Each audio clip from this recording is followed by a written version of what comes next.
Hello, zombie. Give me a moment. Music is loud. Is the music loud on stream too? Actually, give me a second. I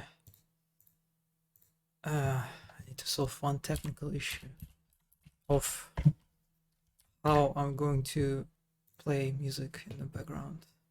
Super important.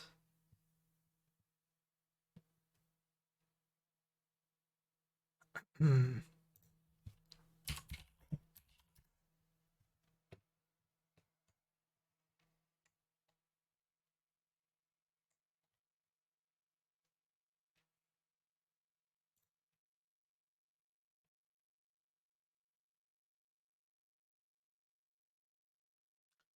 Trigger. Yes, I love this. I love textures, the trigger textures in uh, Trench Room. I think this is a legacy from like I don't know, Hammer. Actually, what is the legacy of Trench Room? Trench Room is relatively new, right? Editor. It came after Hammer, right? You haven't seen Trench Room before. Oh, it's going to be right, hopefully. Okay, well, that's it. All right. Will you play on loop without any problems for me?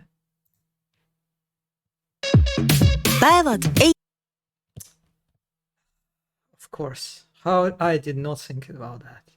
How I did not think about that. Fucking moron. All right.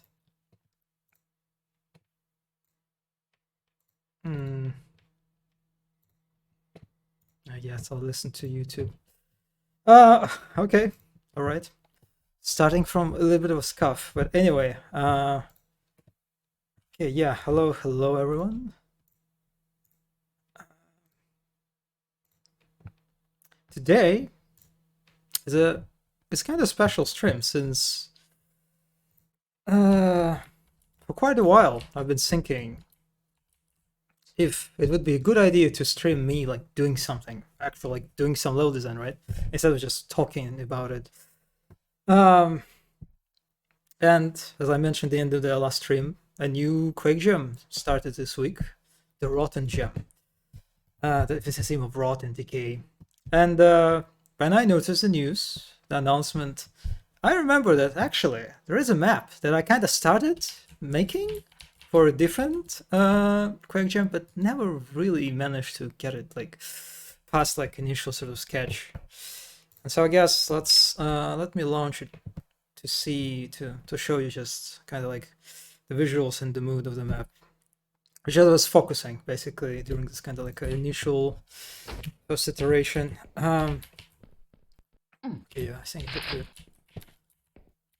I don't know when I launch Quake, because there will be some launching of Quake time and time again. I wonder what's more convenient. Should I like make it on full screen, the game, or is it right to be like just take some space, not completely occupying? But anyway, yeah, this is a map. Yeah, I as you can see, I added a very important feature right from the start, the title drop. Lots of thick fog, you know, as I like it. There's a grenade launcher, bunch of zombies coming out of the water. You know, classic introduction of grenade launcher with zombies, right from the start.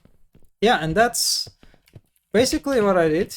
I just kind of was figuring out the visuals, the lighting. I want the map look, I want the map feel, and I kind of just I was figuring out like the overall scale of the map, and this basically just it kind of stretches from it basically fills the limits of the map, that, you know, the default limits.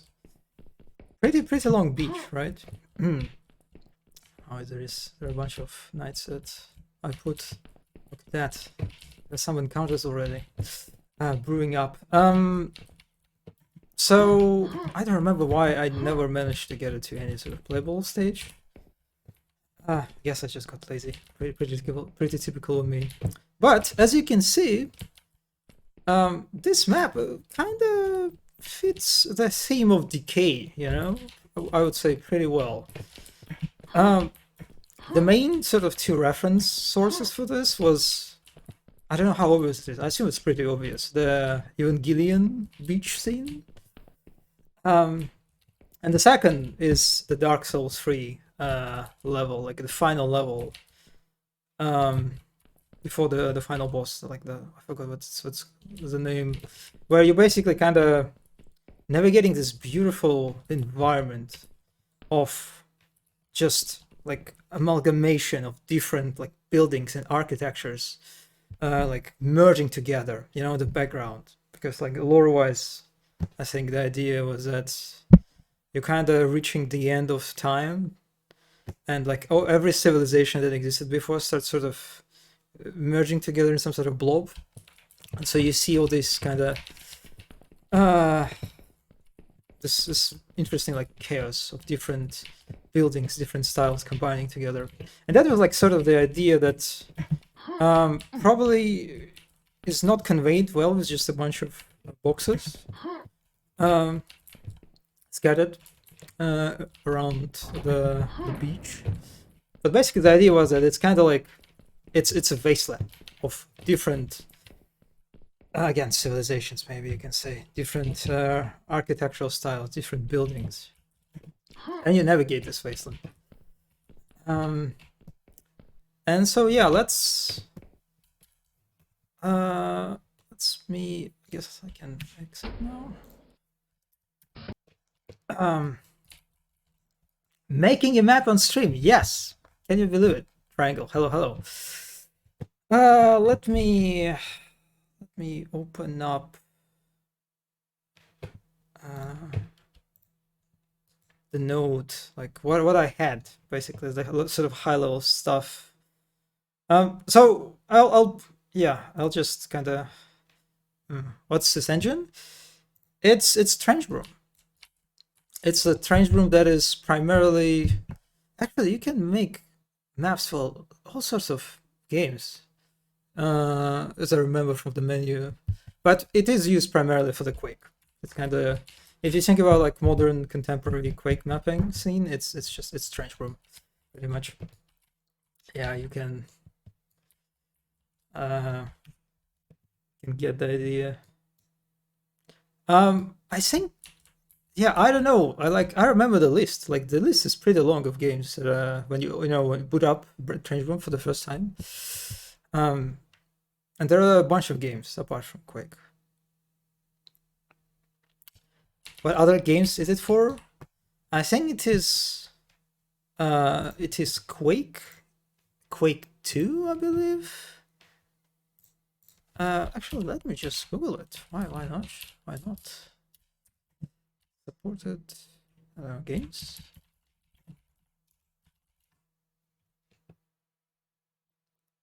Oh, okay. No, the list is pretty. It supports Quake 2, and Hexen 2. All right. My memory sucks. Once again. Yeah, that's not super impressive. But anyway, let's kind of just like start.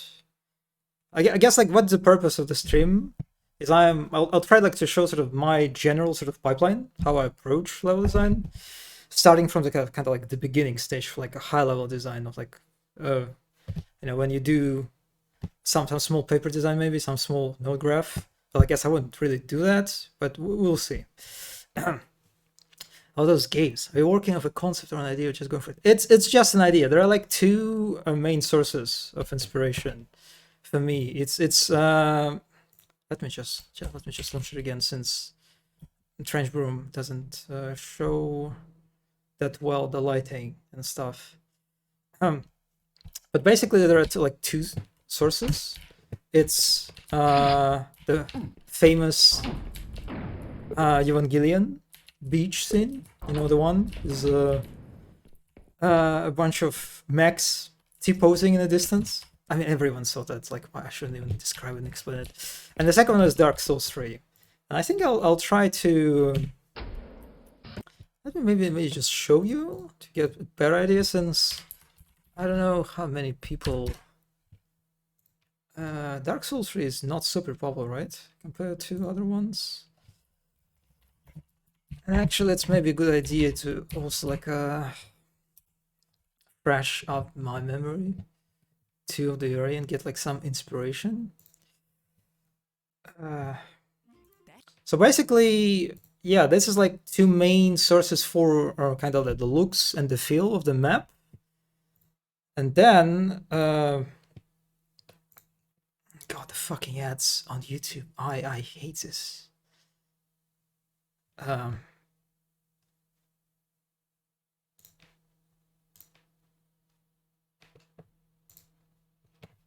Okay, let me show you the browser actually.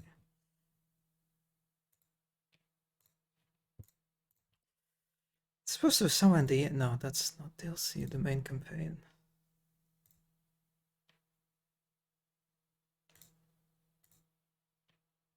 Oh, I guess it's like in the end. Yeah, that's not really it. Oh yeah, I think that's the area. So you can see. Yeah, let's hope this person cooperates with us and shows us the best shots. It's kind of the area, and you can see just like the glimpse on the left. What I'm talking about.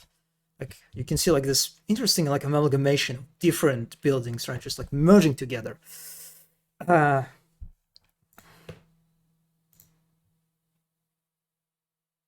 oh, that's a better look. And some of them actually even. Oh my god, are you serious? Did you? Oh yeah, I guess this area is pretty small.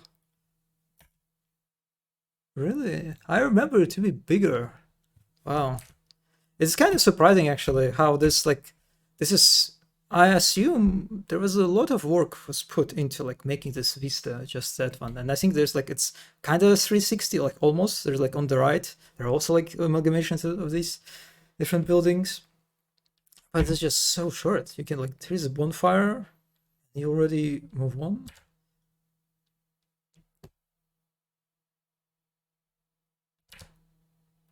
And that's it, really? Oh, that's yeah, my memory is a bit skewed on this one. So yeah, anyway, oh, my model is being a bit obstructed. Here we go, that's better. So this goes for like kind of like environment art. And since we are talking about, since the theme of this Quake Jam is decay, right? Rot and decay.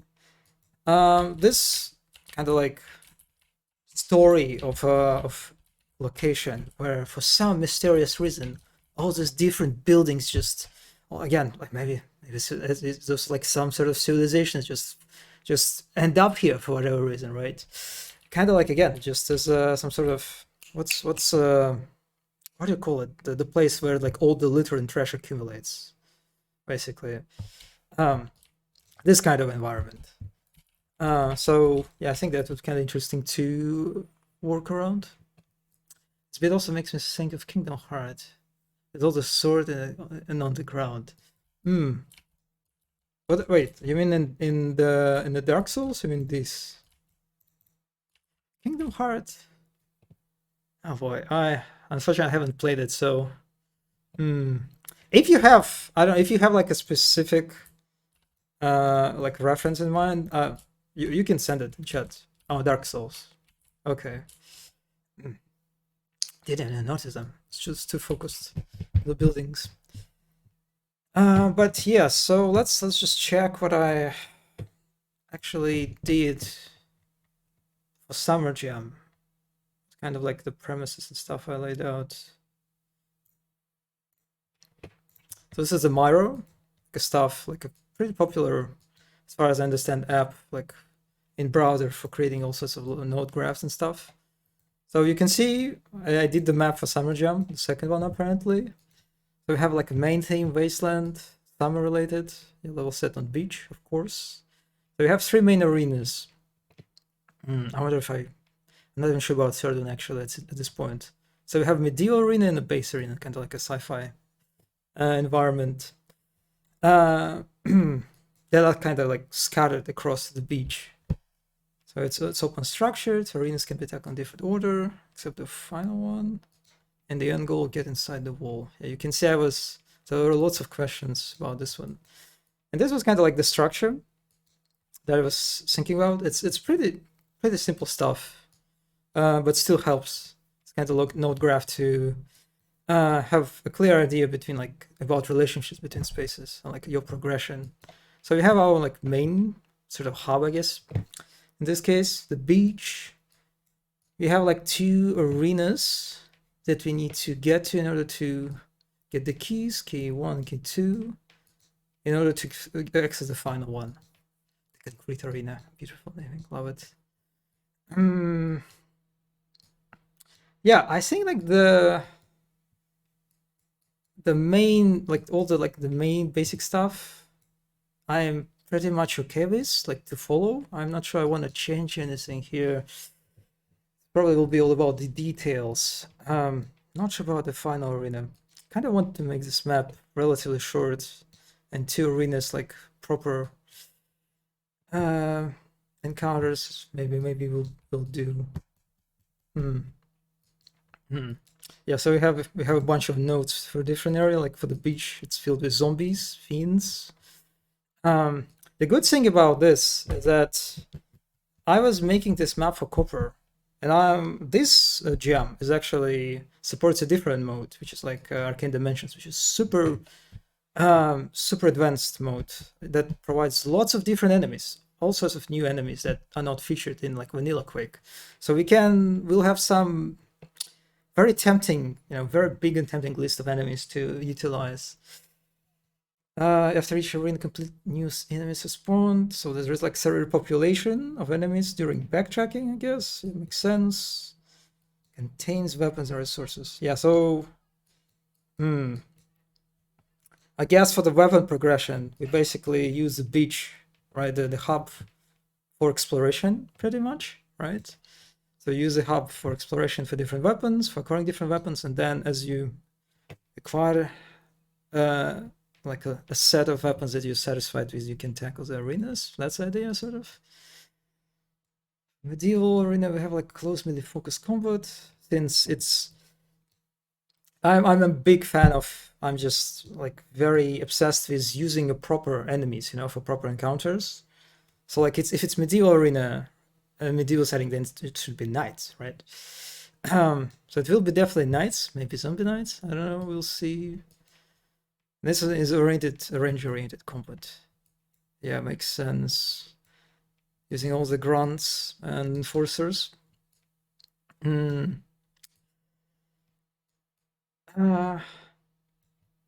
okay, let's just move from this and kind of get into more details.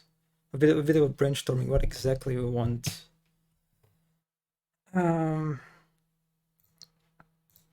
Okay, I mean, I'm prepared a notepad. Well, probably a little bit handier than this decide this for now. So where do we start actually? From the beginning, I guess. So we have this. The start is kind of like a tower, I guess, a mini tower. Actually, launch it in Trench Room since I did something from the beginning.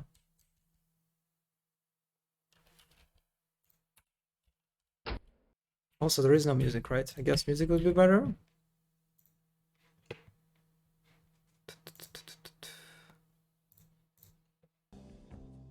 Yeah, and again, please tell me if it's a bit too loud.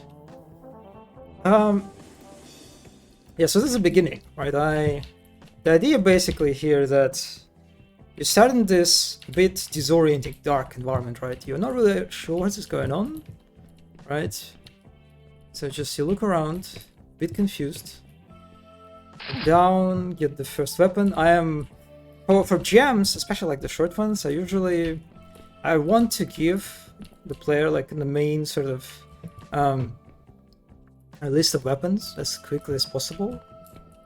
Since I just kind of want, to provide as many options as for the players I can, and not starve them on like just shotgun and nail gun. So here's a bit of a jumping down, and then we get out. And so here we have a bit of a reveal, basically. Bit of a surprise. It's a title drop, of course. I think this is fine.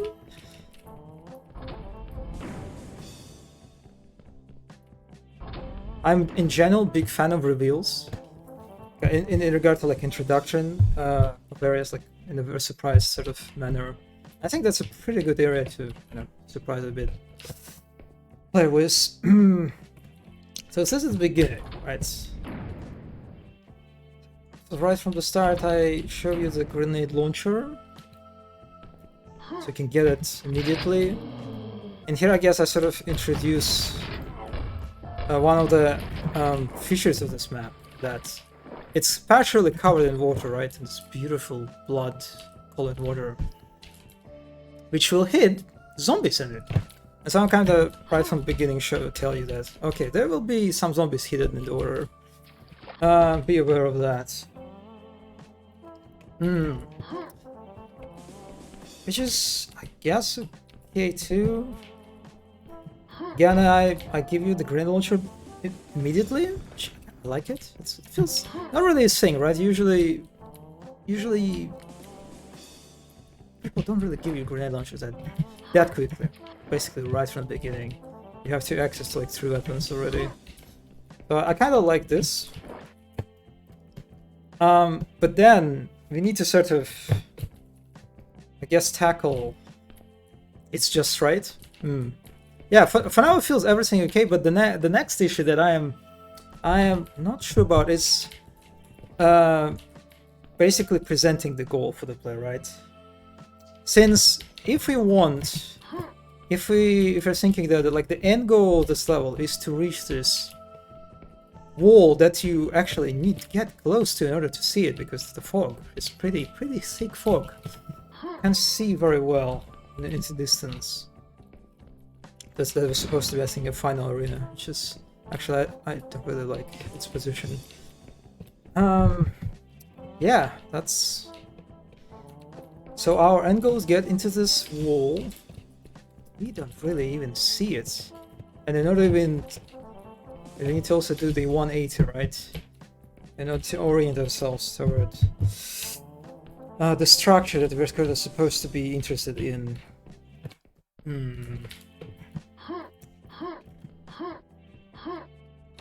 So there's a bit of challenge in that, unless I just kind of give a player an option to like just let them explore and eventually stumble upon like entrance or rather gate to this wall, right? That they will try to get into and realize it's locked and they need the key, but I'm not sure I like that. That's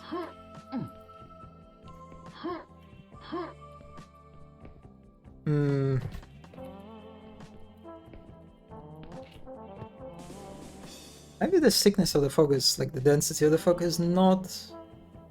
I can maybe tone it down a little bit and then move all this beginning, right? The tower a bit closer to the wall, and then just use a bit of geometry to sort of help the player orient himself, kind of force them maybe a little bit to make a turn. Yeah, that's. This is the area from the Kingdom Hearts I was thinking of. Let me look at it. Oh, that's not what I wanted to open.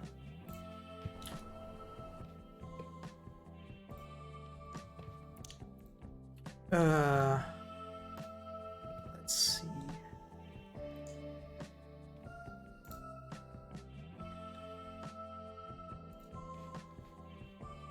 Oh god.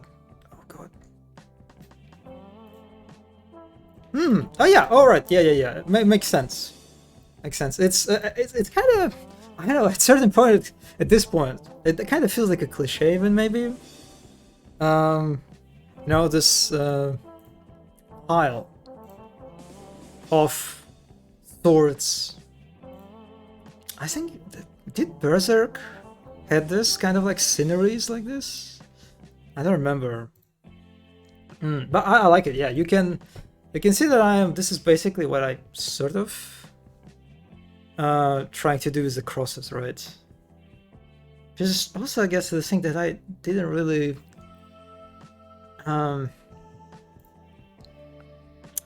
think about that much. Like, what is the point of the crosses? Maybe they're not fitting it well.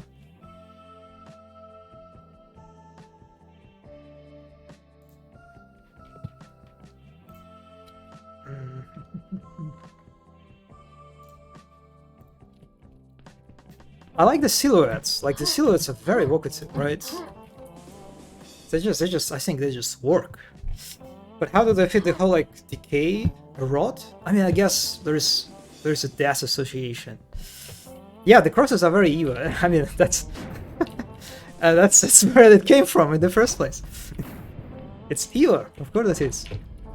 Yeah, I don't know. We'll see. There's definitely an issue with them. That's also they're just if I use them too much, they can be quite janky to kind of move around, right, during combat. But thankfully, I'm not planning to use the beach space as kind of like primary combat space. Maybe that's not that well, not that bad. I'll leave the crosses for now, simply because I like the silhouettes, and I guess there is some connection to the decay you can make. Yeah, okay. The beginning is not clear. It's definitely not the beginning, but rather like establishing our end goal. So let's say for now, let's keep it at that. The player will find the main gate during exploration, whatever that means. Not very, a bit vague for now, but I'll take it. People decayed when they. Hey, you know what? I think actually there are literally man, you can't see them, right? Fuck. But I think they're like lynched zombies. They're like corpses. Yeah, there's a guy. This literally crucified guy. Yeah, okay, you know what? Well, the problem is, I like the idea, but because of the visuals, right? It's it will be very hard to notice, really. I guess I maybe like literally make. I guess maybe I can attach to these, to the shirt, to the small ones. So you can see like this. I don't know. I don't think you'll be able to see them, right? I'm kind of curious how they look. A bit of a distraction, just a minor distraction. I hit the Quake again, right? No? Oh, no. Oh, actually, no, you can see them quite well. Yeah, it's not super dark. It's not my. There's actually some light. Yeah, right. That's it doesn't sound that bad. Guess I'll keep it for now. Also, like, all right, yeah, maybe I should try to like lean heavily into like the whole arsenal of different corpses that they're available like right from the beginning in this Arcane Dimensions. But anyway, can you mulch them? What mulch means? Is it? Oh, you mean you like kill them or like keep them? I don't think. I think there's just like a models, just like a static models that you can't really interact with. You know what would be cool? You know how the zombies make noises, right? Oh wait, actually you can. Oh, all right. Zombies make noises when they're kind of like this idle state. No, these ones don't make for some reason. I guess maybe I disabled the noises to make them as more sneaky. Yeah, but this is the noise they make usually. That I could maybe use or try to kind of imply they're still alive and stuff. Yeah, all right. Yeah, that's something for the beach area. Environment art stuff. But I guess I'll try. I think it's good to focus on like on the main, like the most gameplay significant spaces, right? In this case, it's our arenas, or rather, actually, arena is. I'm not sure it's a good word since I don't want to do like just one combat space, or more like a sequence of encounters, you know, different encounters. They're not very big on their own, but they kind of each of them sort of provide different combat scenarios. So, and you can see that I tried to do something, kind of like just made a bunch of shapes sort of represent where this whole like medieval kind of like area is located. And put a bunch of knights. So yeah, I guess let's just think about what kind of features this area can have. Let me open the notepad again.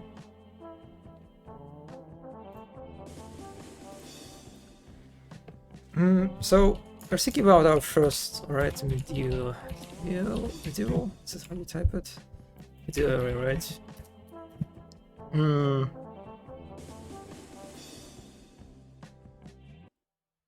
So what I've been thinking, there have been a few ideas that I was sort of tackling is, I guess the first thought that comes to mind immediately that our main hub beach space, right? It's pretty horizontal. It's open. It's horizontal. So I guess it's good to maybe try to like focus on vertical combat. Just like focus on verticality.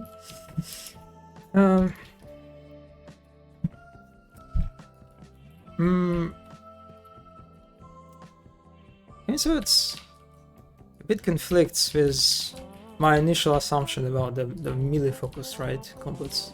I guess we can mix stuff. So we focus on melee combat. And we have several, I guess, like several encounters.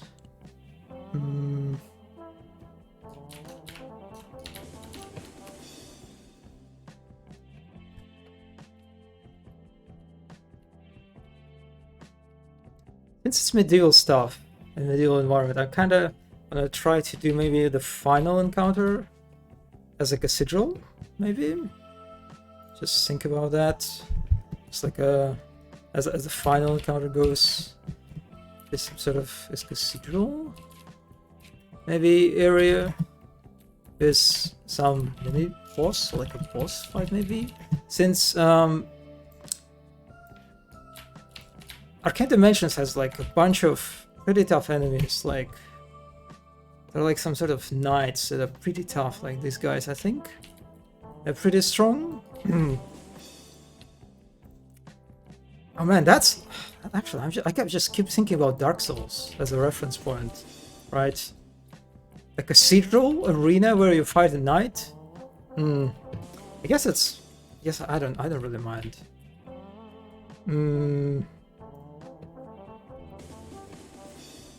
So let's say that we have a cathedral. Some sort of cathedrals at the end. What do we have in the beginning, in the middle? So we have knights. So let's just think about enemies that are available for us, I guess. We have knights, we have zombie knights. They may be a bit more appropriate for the whole theme. And they're also a bit more challenging since you have to explode them as grenade launcher. You have knights. That's the medieval stuff we have. Ogre, the favorite. One of my favorite enemies. Yeah, if you're thinking about verticality, right? The focus on the vertical combat space. Ogres are pretty good, very, very classy, right? Setup. Is an ogre like having some sort of hit advantage over you, something like that.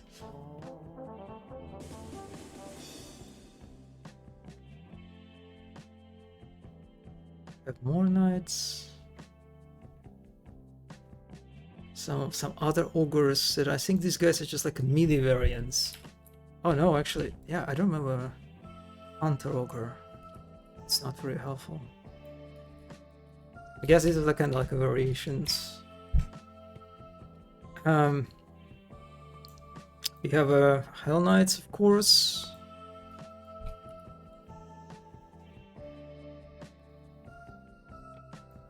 And variations of it. I don't remember what this one does, but looks pretty cool.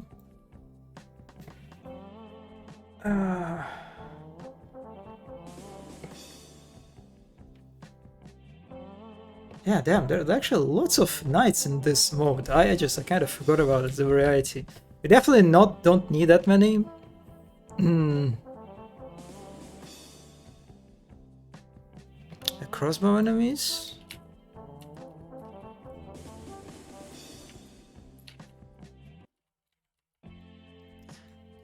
The ogre's hitbox goes way up for his head. That's the same box size as that massive knight. No, I think it's actually from what I understand, that this box is kind of a required amount of space for this enemy to spawn. So if I try to like fit him, if I want to spawn him, I need basically to look for this, like the sizes of this box, right? And not for the actual like model. But yeah, that's, I mean, my favorite, I don't like spawn box, I guess you can call it, is for this dog. Just look how much, I don't know if you can see it, how much space you need for the dog. I remember trying in some maps, like doing some very like doing the monster closets as the like the, I don't know, call it dog houses, and it was pain in the ass because you need lots of space for the dog to spawn. They're very sensitive. Yeah, I don't know why. I don't know how that works. I'm not sure why. Maybe it's like some sort of very hardcore stuff that is very hard to tackle. I don't know, some kind of legacy coding or something. I don't know. But you can see for this guy, actually, like look at his box, right? Some of his model is actually just sticking out of it. This one too. You can see like the new enemies definitely have a better boxes, right? Even this guy. Okay, so yeah, we have a final boss that I kind of like to do. Another thing that actually I was thinking, no idea, should I even entertain it? But I mean, it's medieval, and it's also in line with Dark Souls. I've been thinking about the Arcane Dimension has gargoyles, and so I've been thinking maybe if I have a cathedral, or maybe not necessarily a cathedral, but just like I can have a roof area, which is exciting on its own. It's always fun to explore roofs in video games, right? Maybe I can set up an encounter with gargoyles, right? Do some very classy stuff, and I guess it's also very Dark Souls like. The famous boss fight with gargoyles on the first bell. Does he not need a door to be that size to get through? I don't think so. The doors can be like they don't have to. Okay, I'm not sure. Actually, no, that might be. Yeah, maybe this is actually. I also need the doors to be as big. with this box. I don't remember exactly. Probably the case. Probably the case that if I just like try to make a hole that just fits him, he won't be able to fit. We'll probably get to test this at that point of like more a block out. Okay, let's just write it down. So I have like a roof encounter gargoyles. I guess just include the like the classic encounter with ogres.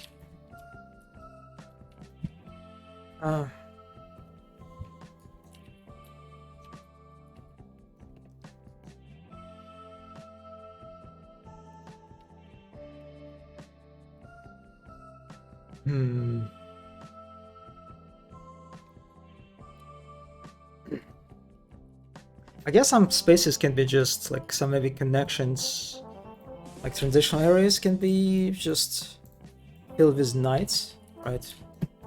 That you can deal with as a bit of like a cannon fodder, like a filler enemies on your way. Maybe also you can utilize crossbows guys more, right? Since you can see that the medieval setting is pretty light on range enemies. It's basically ogres and this guy, which is like a, it wasn't even Neelam. I think it's Arcane Dimension. Unique to this mode. I guess I can also just include them crossbow enemies.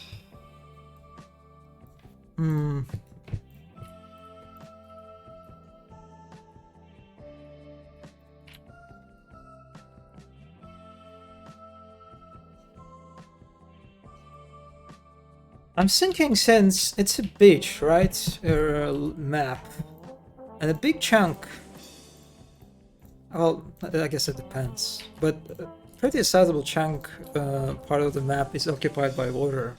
Maybe we could try to do some underwater gameplay. Also, there is a problem that I didn't even start to think about. How do I block out the player from, you know, just swimming into the ocean? I guess I won't. I'll ignore that for now. So maybe some underwater sections. Since again, remember it's a wasteland, right? It is everything is supposed to be just in complete sort of chaotic state, right? Right now everything is straight. Everything just looks right. And I'll do that. I'll keep like doing for simplicity, for like early iterations. But I need to keep in mind that it's supposed to be everything to be just fucked up, right? Probably everything's supposed to be tilted to some angle, which is actually, I wonder how disastrous that would be, if like how the combat enemies would behave on tilted floor. So yeah, let's just write down the underwater sequence. Underwater. I don't just traversal maybe. Maybe like some of the parts are just like they're sunk, and so you have to go through the water in order to access like the next room or something. It's like combat actually, or like sequence. I wonder how many typos I met already. For underwater stuff, we have like literal fish. It kind of feels a bit. I mean, it looks fucked up. It looks pretty rotten, so I guess it's sort of on point.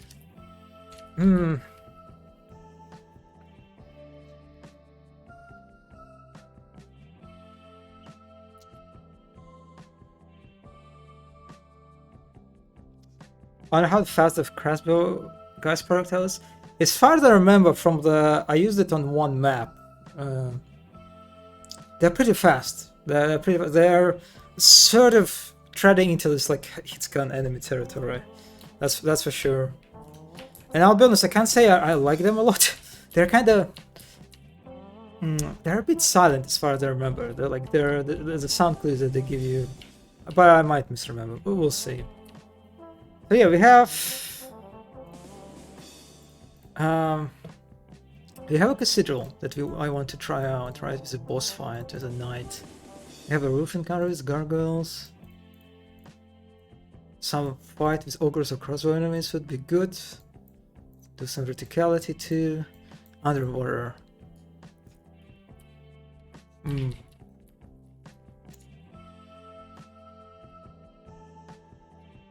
Maybe I could use... These guys are pretty tough too. And they have like pretty elaborate moveset as far as I know. Like this guy, I think he's like he leaps and like jumps, very acrobatic enemy. Maybe I can use them as a sort of mini boss, maybe I can say.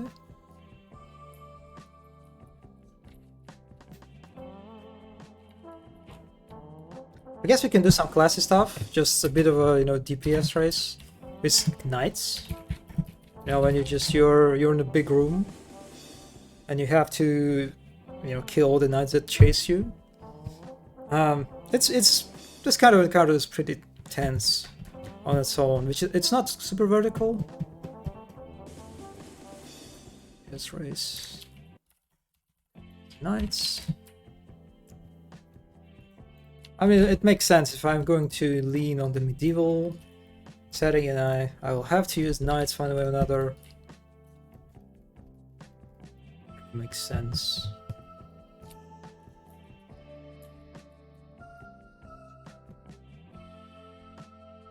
Can you have moving platforms? This might be interesting to have structures move. Yeah, you can. There is you can do quite lots of different stuff, especially in this mode in Arcane Dimension. So I'm not sure if moving stuff, if I can implement it here, since if it's supposed to be like, again, as a sort of wasteland,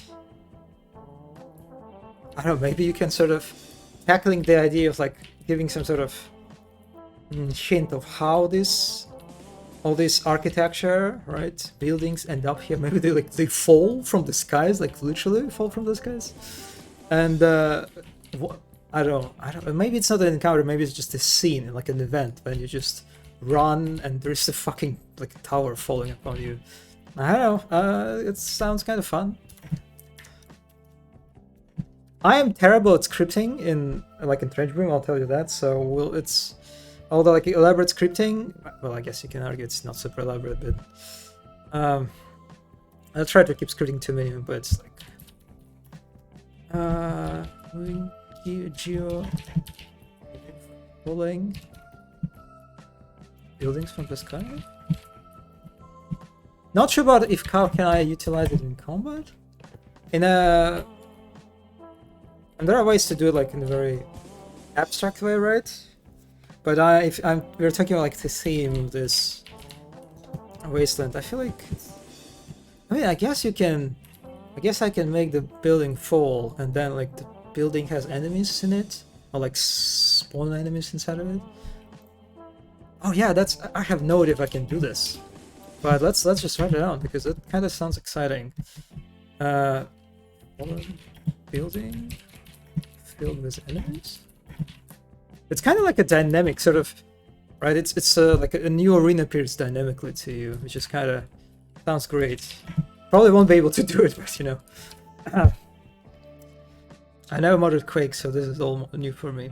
Yeah, I mean, it's pretty exciting. Like if you're interested in modding, and especially if you're interested like in blockouting stuff, learning how to make blockouts like efficiently and like very satisfyingly, I would say. Trench Broom is super good for it because it's just like the tool set for blockout is just, it's super robust.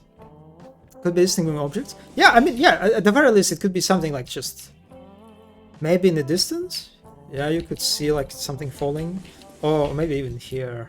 The problem is, of course, again, the fog. It's very thick.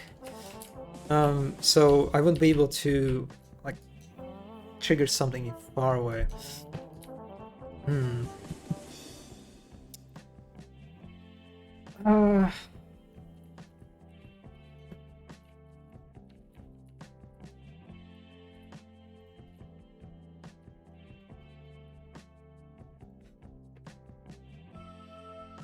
I'm just throwing ideas here. This I'm suggesting you do. No. That's actually pretty good. Like the brainstorming phase. Like the more people brainstorm, the better. It's just how it works. So I will welcome any random ideas you have.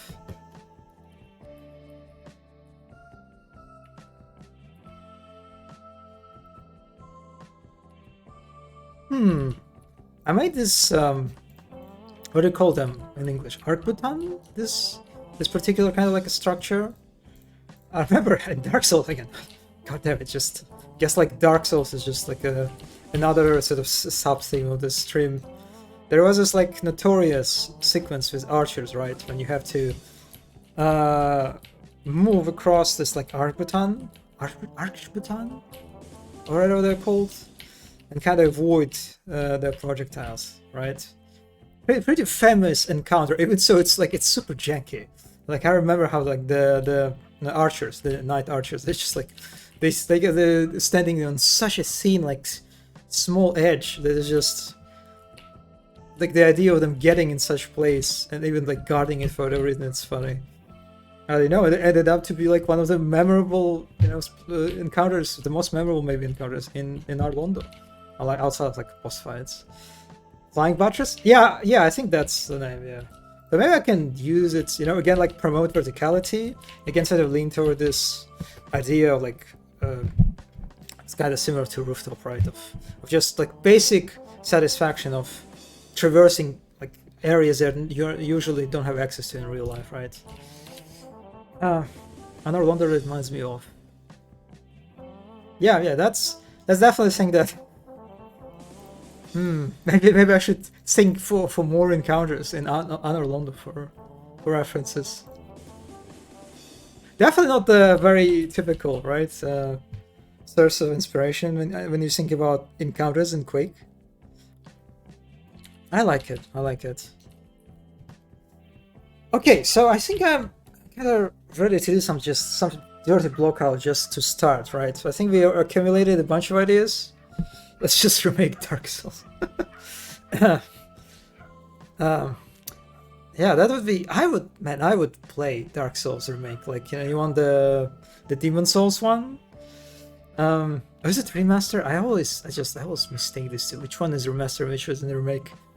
Just like a proper, like a redressing, according to like latest AAA sort of standards in regard to graphics. I would play Dark Souls like that. So, the thing that I definitely want to do, we kind of, I guess, I'm not sure about the beginning still, but I have a stronger grasp on what kind of finale I want for this whole area. So let's try to do the cathedral, right, for the night. It sounds to me relatively simple. So we have a cathedral, which is pretty much.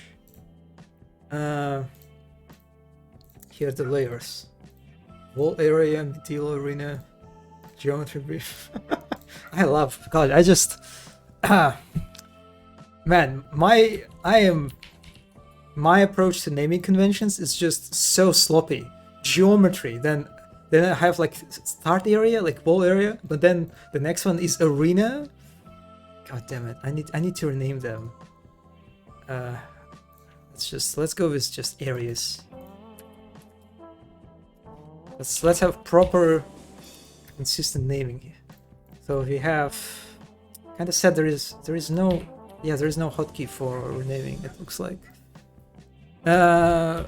start tower, right? I think this is what it refers to. Actually, I don't even remember what each layer responds to. The wall area, I think it refers to like the wall. Yeah, area. Do I call it just wall? Let's call it wall. It is a wall, after all. And so, and you have like medieval one, right? Do I type medieval right? I hope so. Yeah. So let's select the layer. As a TA, those naming conventions. I am sorry. I'm just.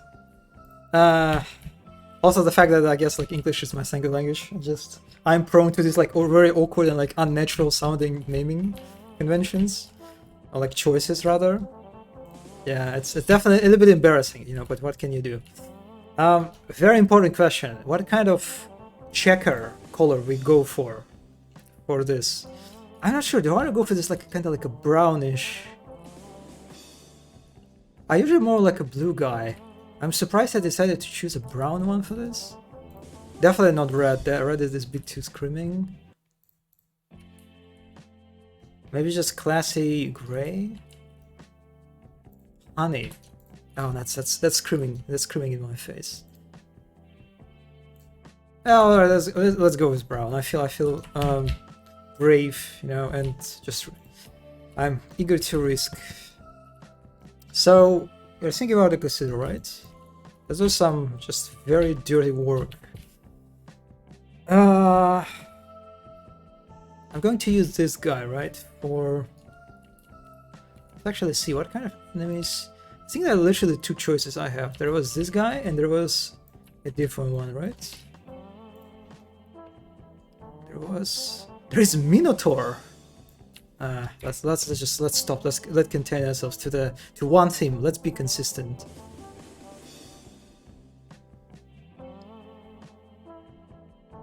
Where is this guy? Yeah, there's Justice and there's Nah.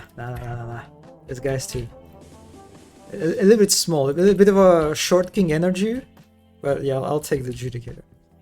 This is a most important question. Yes, I'm more of a dark gray and greeny color. Usually I go for gray, dark gray, and blue. You know, like the current like project that I work on, the personal project in Unreal Engine. I use like primarily colors, yeah, dark gray, black, and blue, pretty much. Yeah, this guy's pretty big, but I think it's alright. Also, just again for the metrics. I usually like to. I mean, I think it's pretty common practice. It's just something that it's super useful to have when you block out like metrics. Whether it's geometry, whether it's just like cubes that have a metrics of a character, or like in this case, literally the model of a character, just to have it in front of you as you do the block out, so you can always just look at all the characters and models and see if the space is too big, is the space too small. Definitely feels a bit. Oh, that's not what to do.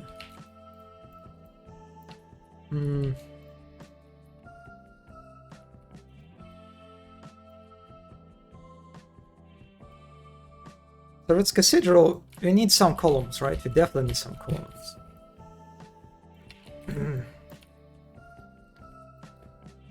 It's a pretty big column. Do I want them to be that big?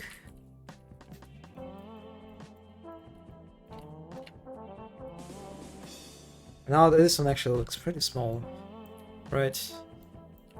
If you're thinking about, I don't remember if this guy has any range attacks, but ultimately it'll be sort of like a chase, right? Encounter, like a DPS race where you have to just run away from the guy around the arena and kill him before he kills you, kind of stuff. So these are more of a decorative stuff. These columns, they're more just to give the impression, right? To add the sort of the theme of the cathedral. They're very pretty scene. Kinda 48. That looks better.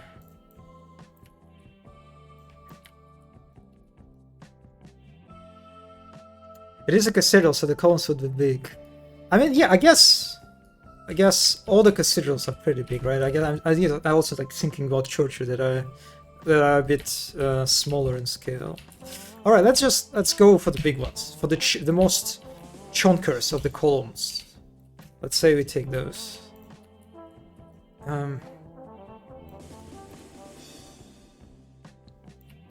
Well, that looks like an appropriate space for this guy, right, to move around. But this definitely not, so a bit more space on the sides.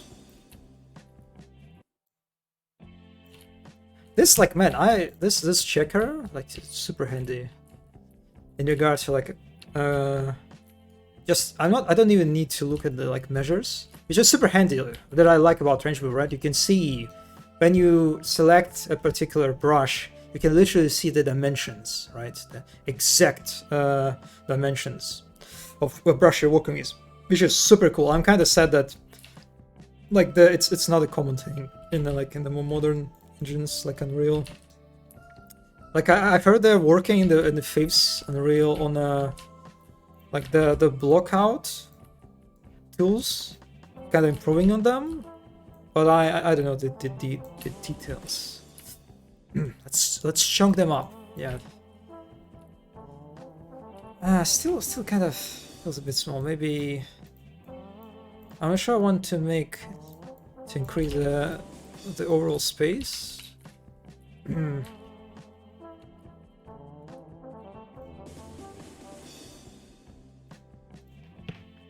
Let's use a different actually for these guys.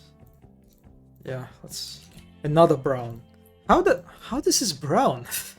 It's so funny how, like, my model obscures the texture browser, but in the texture browser it's also brown.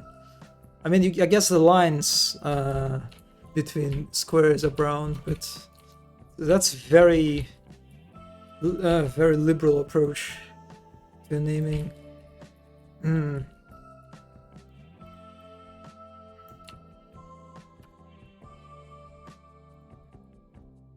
So 3 is alright?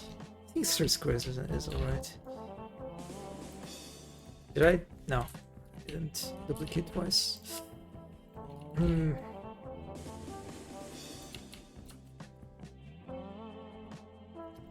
So, and also if I talk about cathedral, suppose it should be pretty big, right? The columns should be pretty tall. And I'm sure I can make it a little bit taller. Another handy thing that now I selected each column, and just by holding shift and selecting this face, I can just change their height just like that. Yeah, that's more like it. That definitely feels more cathedral-esque, right? Set some ceiling.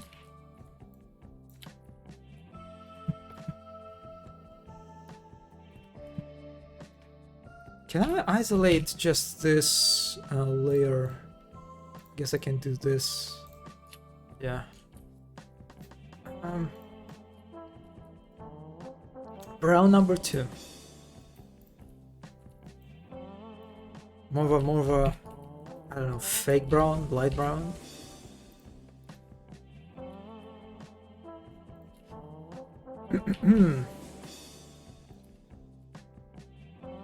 Oh, the guy is not here because I didn't actually edit him to this layer. Let's do it once more.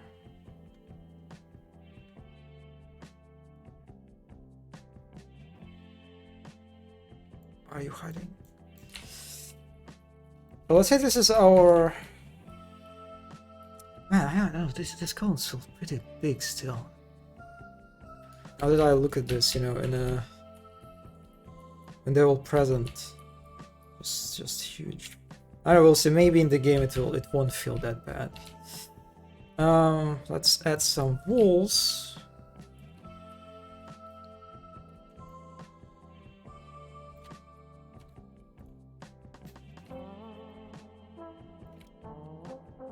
I guess let's add some windows right from the start.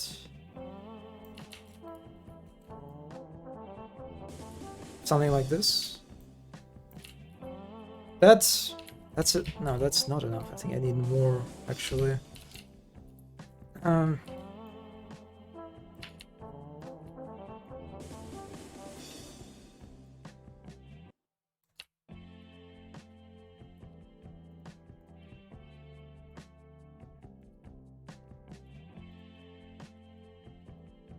Yeah, that didn't didn't work out at all, but whatever.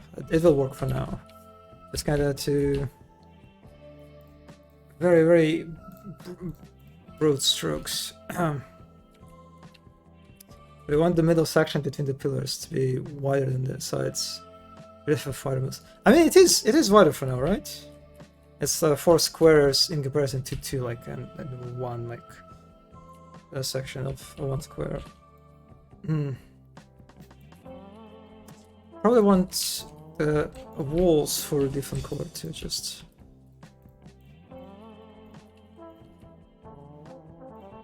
To help differentiate better between them.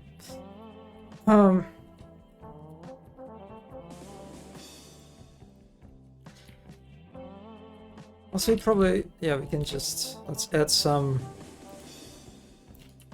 fences so we couldn't escape. That's pretty, it's literally, yeah, I think maybe this is a bit too tall.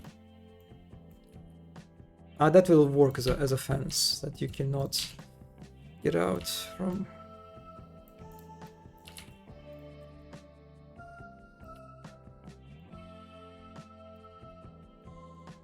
Yeah, it's definitely, it feels super chunky for now. Cathedrals definitely, there is a bit of a elegance, right, to the cathedrals, like Gothic architecture in general. It will work for now. And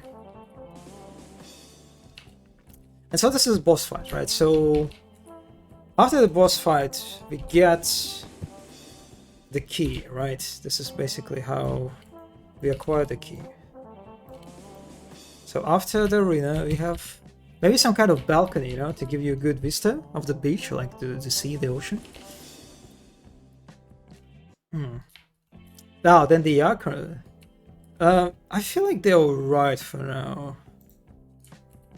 At least in comparison to this guy. It seems appropriate. I also don't want to make it too spacious, since... Also, I kind of already think about how it can be... there can be a problem of... It's very easy to escape this guy, just like run away since the space is too big. And so it could be trivial, like, because of the scale of the space, like the whole encounter can be trivialized a bit. So I'm kind of worried about that, but it's also sort of a little bit of tension between sort of attempting to evoke, right, the grandeur, the scale of cathedrals, but also you have gameplay sort of considerations, you know, like the eternal struggle.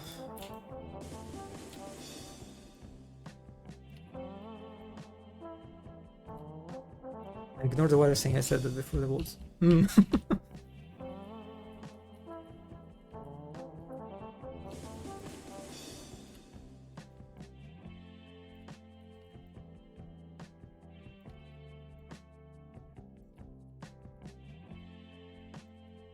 Also, I didn't say that, but I'm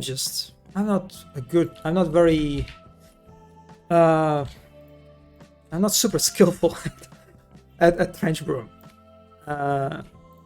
Like I don't know a lot of, you know, like the expert techniques in regard to creating like specific shapes, for example, like some people do, you know, like some tutorials that you can find on YouTube. I'm pretty much just very cube kind of like person. I just like cubes. I like to use them a lot for the block out stuff and like make everything out of cubes. And so here we have a key. Let's just put it right from the start.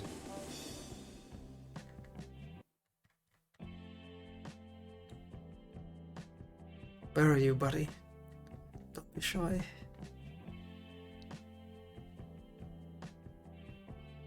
I mean, I can just literally type it, yeah.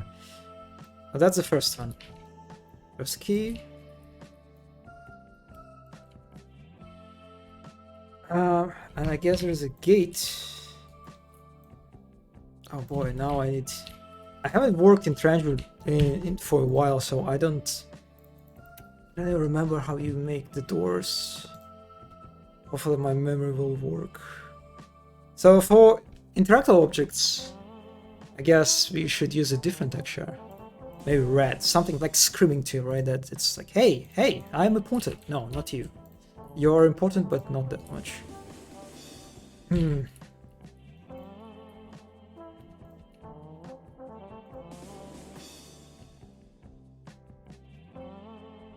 Hey, that's that's not usually how cathedrals work, right? Usually cathedrals don't really end up in balconies like this. But actually, that might not be a balcony, right? That might be kind of like the sticking out part, right? Out of the center, whereas like the altars are. We can imagine that this is actually one of those, right? Parts, and it's just and they're just broken, you know? It's like a collapsed, destroyed, so we can see like the walls are partially collapsed, so we can like see, you know, the outside. Since we just want to show this here, right? I think for the most part, right? So we can just see that.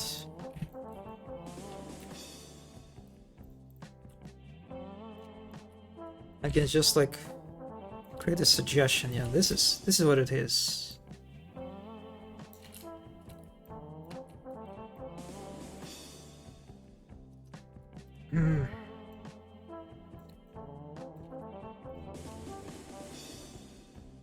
I don't know. What am I doing? Yeah. It's that will work. Okay,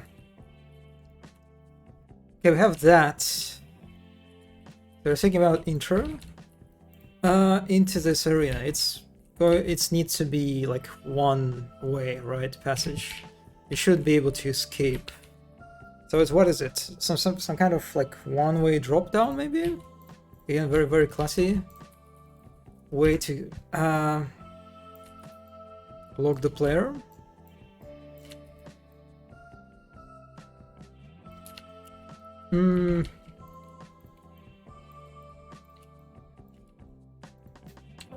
Yeah, let's for now just make it symmetrical, like the entrance. And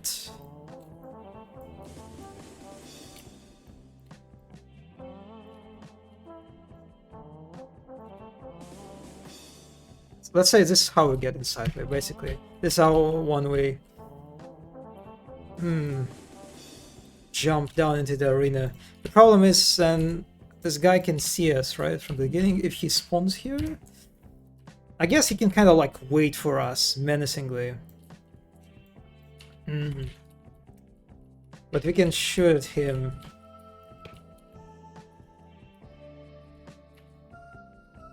Which, yeah, I think that's the central. I'm not sure I want to teleport him, right? I want to create this impression that it's like this area is inhabited by these people, right? This is kind of like this poor folks who got stuck, you know, in this place. So I don't think that teleportation will work with that. Yeah, which means we probably need to just kind of move it a little bit. Or the drop down. I'll still leave the entrance just for structural reasons, just to keep it in mind.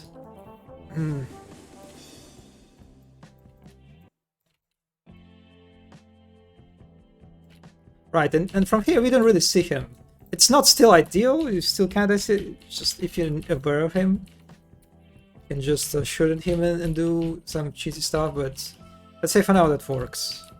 Again, sort of the... Oh boy, that's... How did that happen?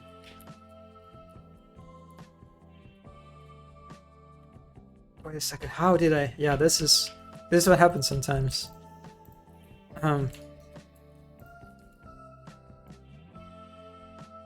Let's move it down a little bit.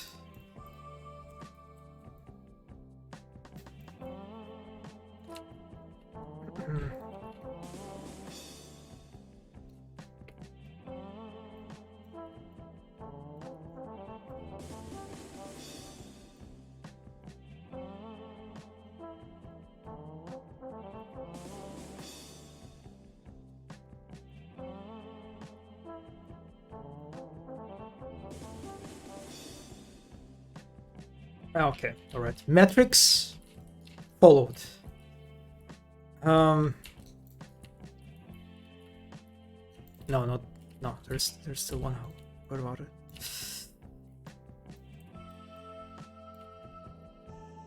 Okay, I think we laid out like the bare bones, right? So I think we can check it out, just because I don't remember how the guy plays it at all. And let's see where it's placed.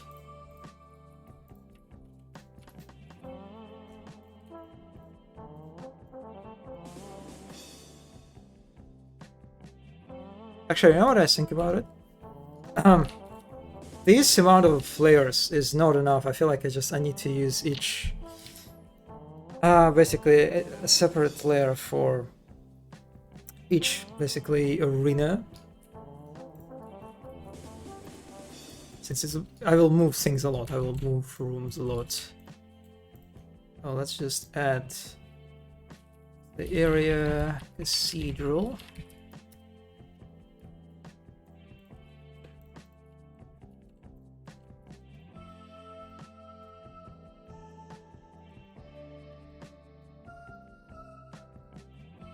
It was a bit naive for me to think this amount of layers would work.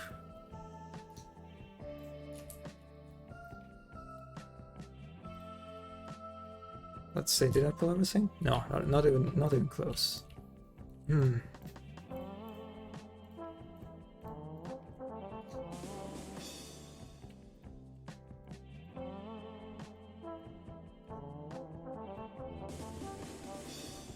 He goes here too.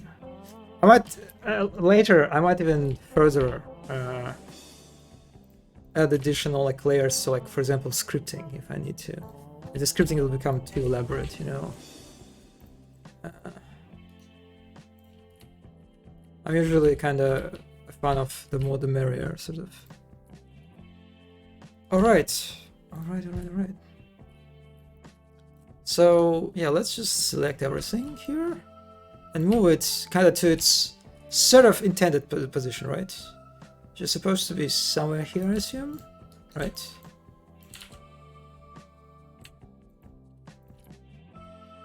Why it's consisted of two? Why did I do that? Or whatever. Maybe I was drunk. Yeah, so you can maybe there's a bridge that I'm kind of thinking about. Maybe I can do something about it. Somehow can I steer this? Then also we need to make the door. The door.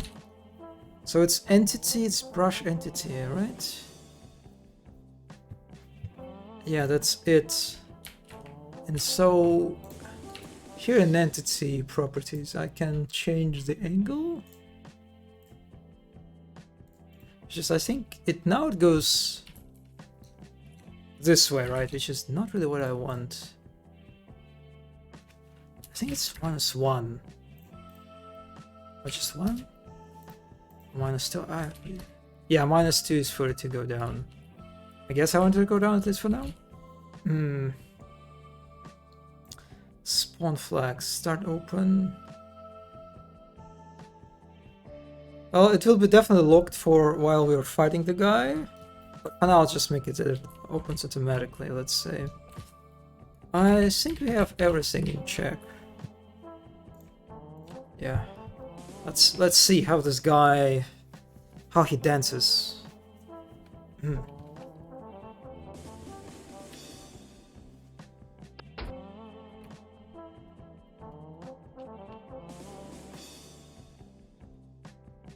These look, it's kind of funny how they look stuck together. Oh no! Oh, actually, all these guys, they're spawned. That's awkward. Oh boy, look at this. Actually, he didn't spawn. Oh, is it possible that it can be only one guy? I think the other guy spawned, right?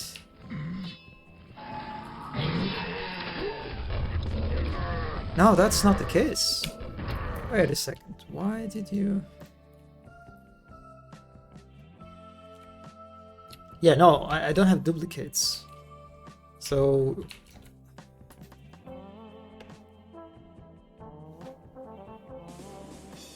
Hmm...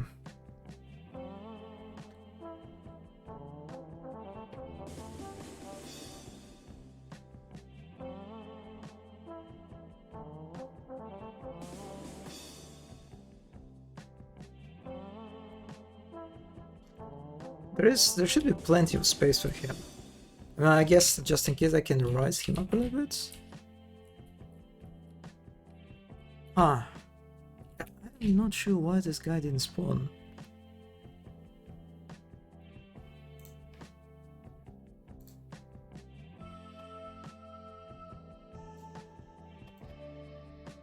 Start off.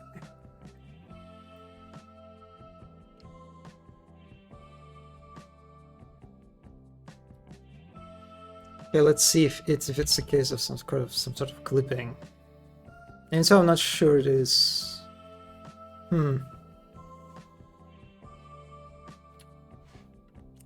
I remember for some bosses setup, you need to do some additional scripting. You can't just put them in the level and they won't spawn.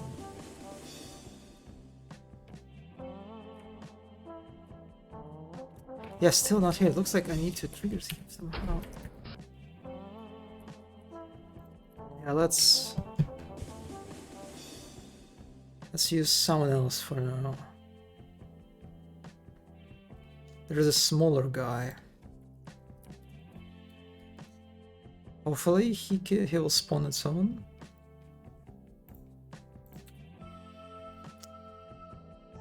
Since I definitely don't remember how you spawned them.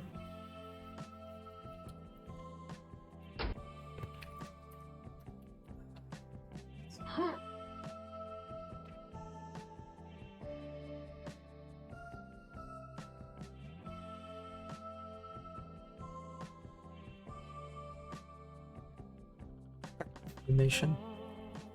Yeah, this guy's here. Alright, that's good. So we jumped. We got into the arena. Get to the center. Maybe I can even try to put... Oh, I guess I'm not really sure why not to block it, right? But I definitely want to orient the player somehow to the center, right? So maybe the drop down still needs to be a little bit different.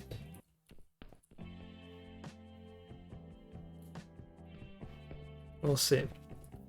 Right, this guy is not super big. He looks a bit small actually. And I think I feel like these columns, at least columns, are a bit chunky. They're yeah, they don't feel like a cathedral like to me. Oh yeah, he can shoot. All right. It's kind of sad that the fire doesn't create light source. That's a bit unfortunate. Yeah, he's pretty aggressive with his range attacks.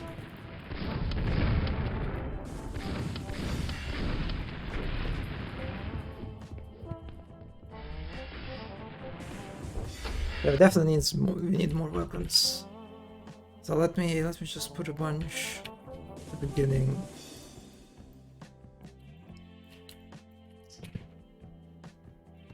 For example, a super shotgun.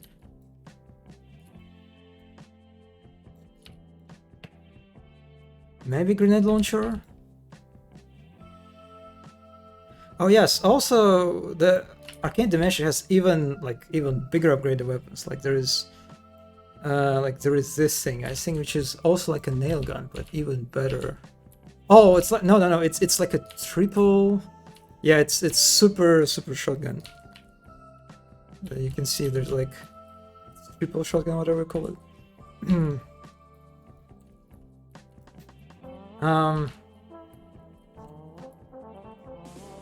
Jupiter shotgun. I like the name. It's kind of cute. So I kind of like his moveset. He's pretty aggressive. He uses lots of range attacks, which makes the columns more meaningful as a covers. And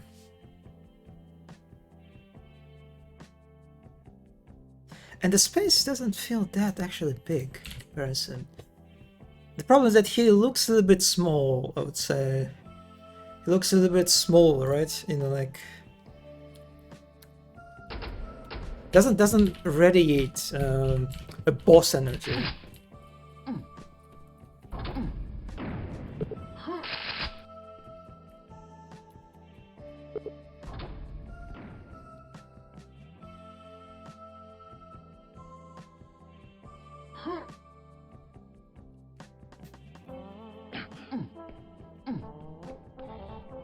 Yeah, he's... I definitely want to add more enemies. If I will use him. Yeah, like maybe just like a normal knights.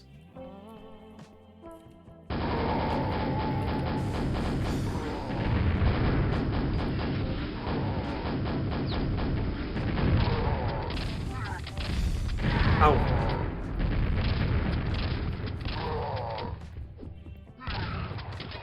Okay, not super... He's a bit squishy, but I guess I used Super Shotgun and Super Nail Gun, which are pretty advanced stuff. And we got the key, and we got the Vista. There will be something. There will be like, I guess, crosses. At the very least, crosses. Oh, maybe actually, this is where we use we make the building to fall from the skies. Since the players frame nicely in this direction. Yeah, okay. I wasn't sure about the darkness, right? It's definitely dark. I kind of like it actually. I like it. It looks clear enough that I can see his silhouette. So it's not like I'm just like fighting with the darkness or something. And so let's say if you use zombie knights, right? This skin maybe is like some just additional enemies. Make it a bit harder.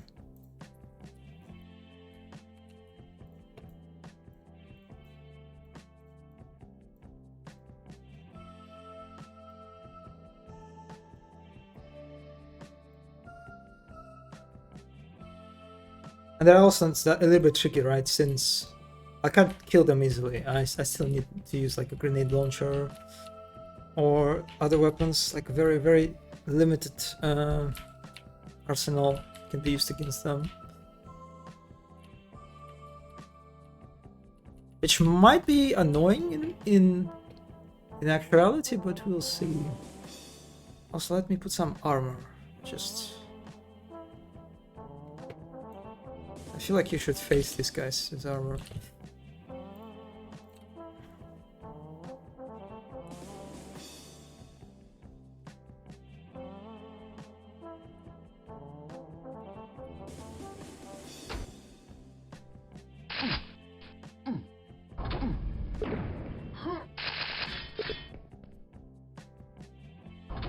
Also, if I remember correctly, you can stun them. You can stun the zombie knights. So even if I cannot use, like, if I, like in midst of chaos, use just non-effective weapons against them, I still can stun them. That's nice. I guess if this is how you approach it, you give lots of control to the player, right, in regard to how they can, how they want to engage in this encounter. Which means, if they have grenade launcher, and they will have at the very least a grenade launcher, because I give it so quickly, I have plenty of opportunity to just do this, right? And just remove most of the threats right from the beginning.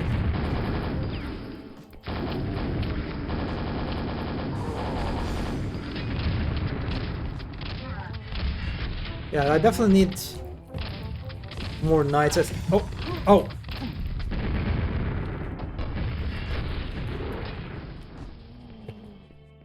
Where's the guy?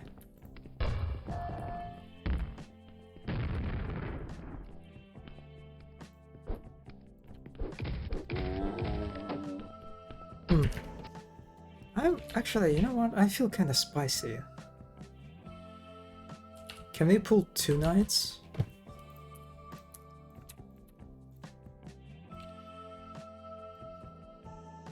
Let's say like that. How hard it'll become.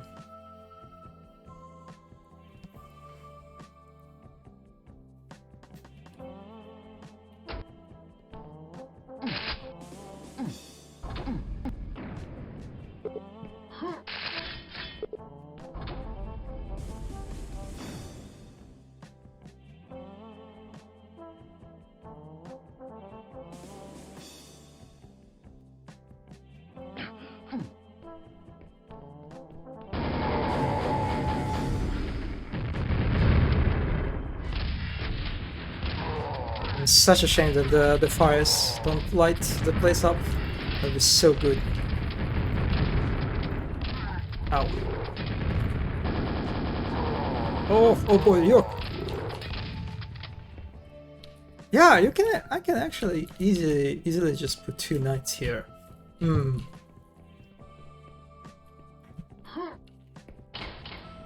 We get the key. The question is, how do we get back? Do I just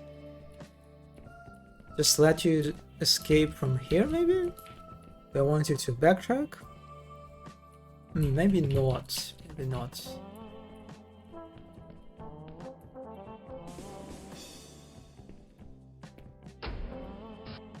So, yeah, we probably can just...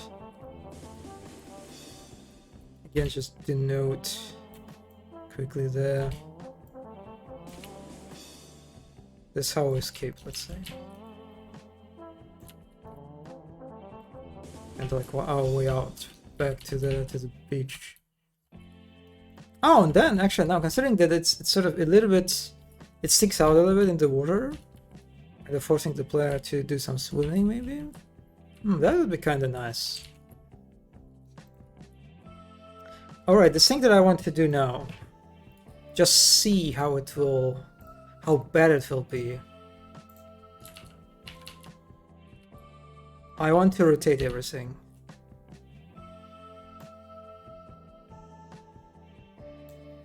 No, that's not like, let's say, this is just like 2, just like very,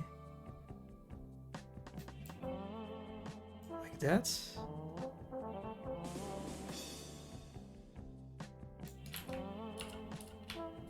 Yeah, that should be enough. Just like, again, to create this like sense of tilt, right? Sense of that it's just, it's not a normal sort of proper cathedral. I feel like I'm committing like some sort of sin right now. And it's just, these guys will probably even spawn. I like it when the buildings are double. Yeah, it's pretty evocative, right? It's like the dynamism that is created like simply because of the, when like a building is tilted.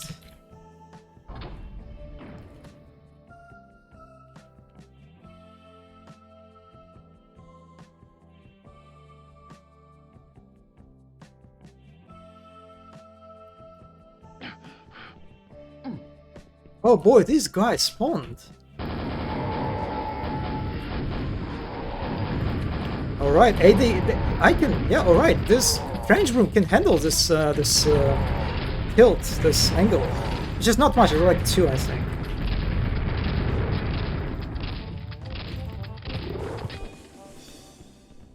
But yeah, it's right. It feels much better, and like you have like even just a small tilt. Maybe I'll try to push it even further, but I think I'm satisfied with it for now. And I'm probably I wanted to get back. Yeah. So we tested out, we did an experiment, and we found out that, yeah, we can do the tilted arenas. At least arenas like that. It's a relatively simple layout. Like that. Alright, we have our cathedral. I'm thinking since I said about the fight with gargoyles on the roof, right? It kind of makes sense maybe to use this cathedral's roof for the fight.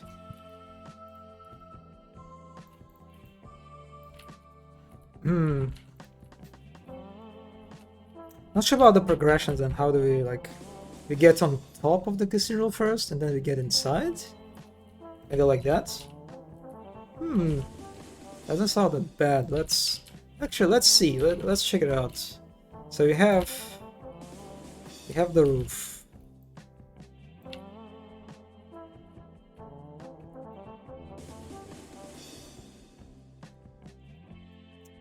Let's just put some boundaries.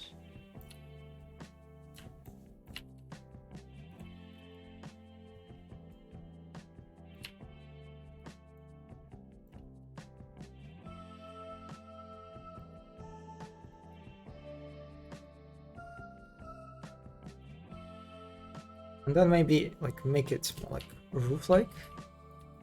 You know what I mean? Like that. Well, I guess actually the boundaries don't even work as the boundaries anymore. Since you can escape, but I will work with that.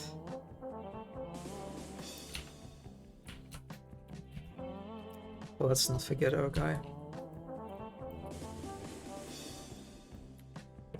And the roof is just on its own, right? It's just when it's presented in a way like that, right? A very typical roof. It's still, I guess, just in comparison to like your typical Quake arenas. Again, Quake arenas are usually flat, right? Even if we're talking about like arenas that have some verticality integrated to them, some stairs, there's still overall the floor flat still that you navigate, right? Because it's you need it to be flat for gameplay reasons. So even just like such a simple variation kind of feels nice, you know?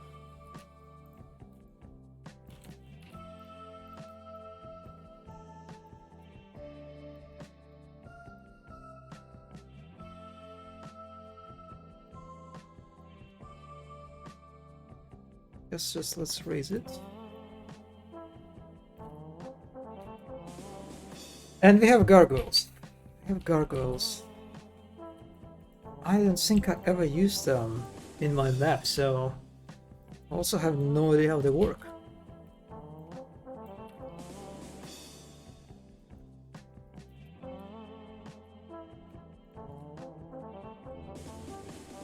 I don't think they're in this layer. Yeah, let's add them to this layer. So what is going to be like? Just you know, your like literal Dark Souls-y kind of encounter where you have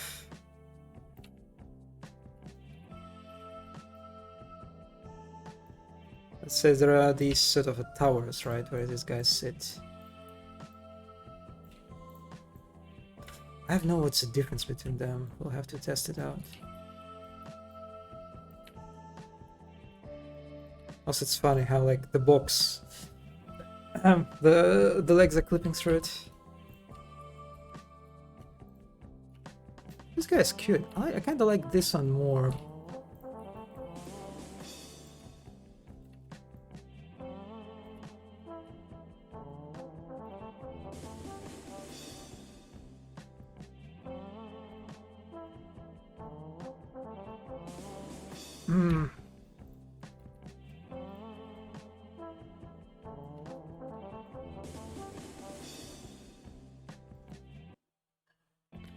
Just that will work.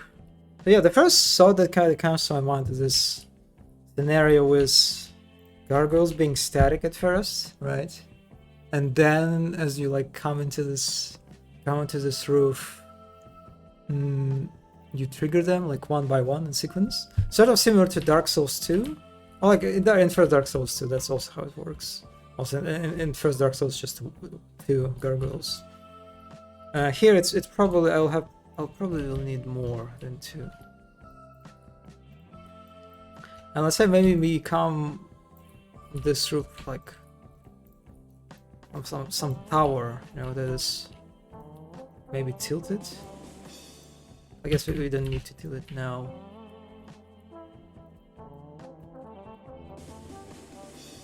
But if you jump from the tower, right?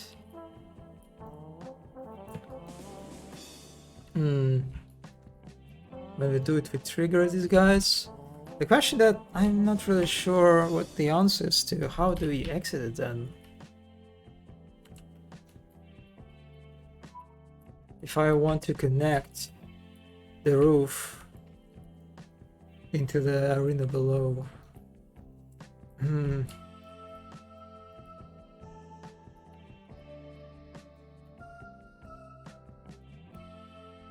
Yeah, using some doors and gates that open when you clear everything can be tricky in an environment like this. I guess I can put like maybe some tower. Not this, it's not there. Let's say there is a tower. Maybe in the middle? Do cathedrals have like towers in the middle? I don't know. Right. That has a gate that will open up. And I clear the area. And then maybe through the gate I jump. It's pretty high. It's pretty high for a jump. If you're talking about a hole in the ceiling.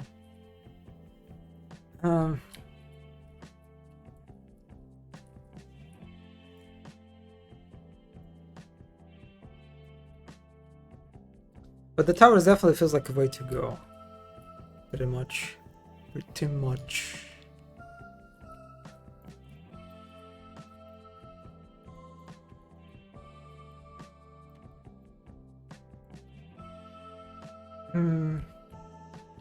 Get on the roof. You have these guys to fight. Probably need some covers. Let's see, let's just see how what these guys are about. Without any sort of scripting, just jump and fight them.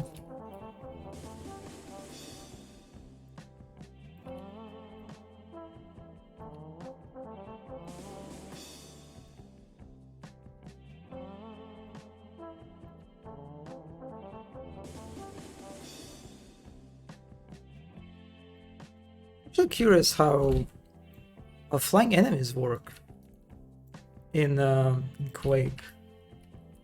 You know how like wizards, for example, from vanilla Quake.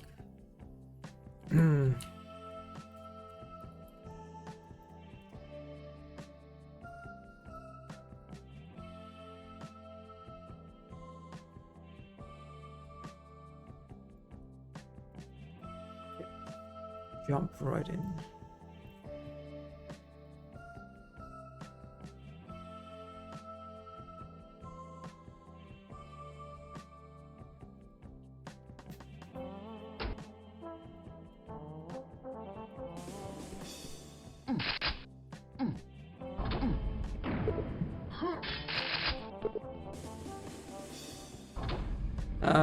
I'll probably have to be a little bit sneaky here in order not to aggro them immediately.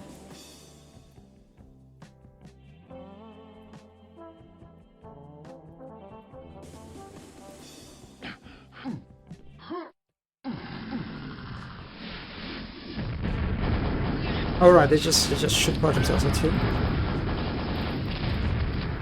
Makes sense. Also, they're not very mobile. It kinda looks like they just sort of staying in one place.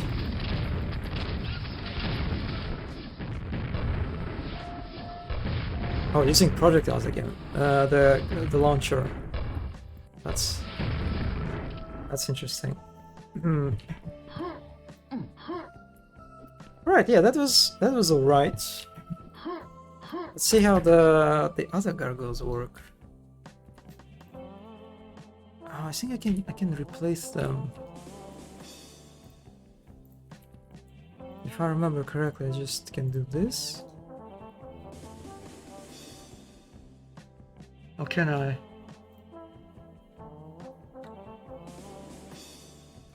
Yeah, maybe not. I think there's like a way to just replace multiple entities with another. But unfortunately, I don't remember. This is the Gaunt. I guess I kind of like his head. He's a funky head.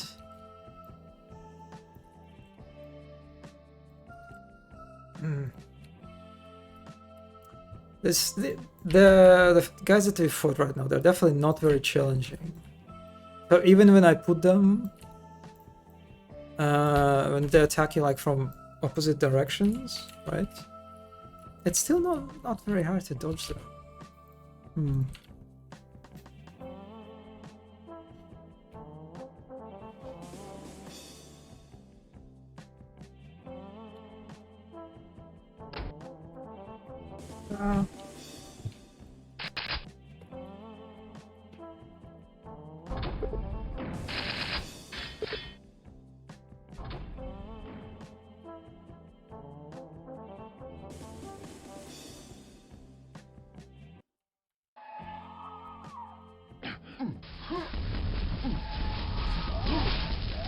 Oh, okay, that's that.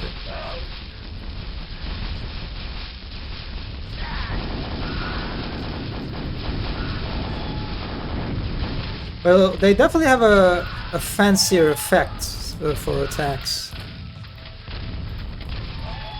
I can't say they're... I guess they shoot two projectiles, or like several projectiles at once. But apart from that... Yeah, not much of a difference, honestly. It's kind of interesting how like Arcane Dimension has lots of just enemies that are quite you can say they're quite redundant, and they're kind of sort of just repeat each other in regard to what the attack patterns are.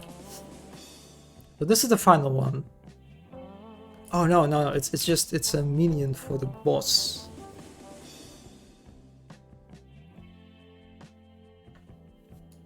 Yeah, I would say I like these guys.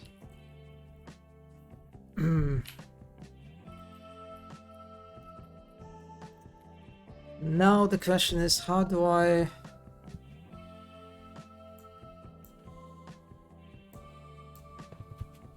How do I trigger them?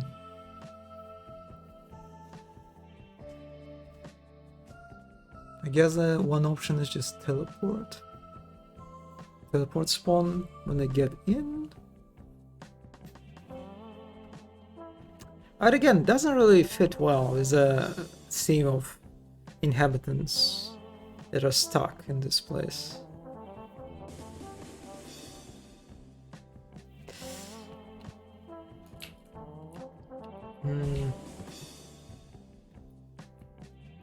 I wonder if I can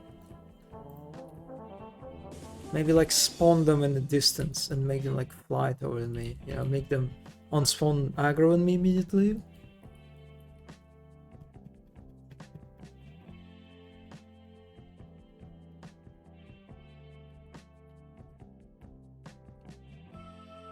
I definitely want to reuse, make them sort of like use them on statue on this column somehow. You know, this like this glassy image of a gargoyle, you know, on top of the roof. That like becomes alive. You know, at a certain point. Actually, I think I can do it.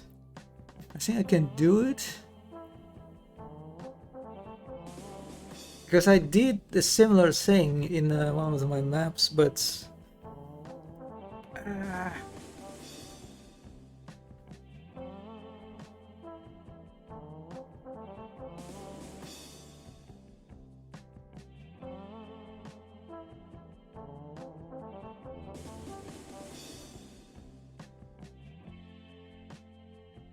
there's like a model that I can use, I think. Yeah, you have a model that I can just use, like use a mesh, like not a mesh, like a model for this guy.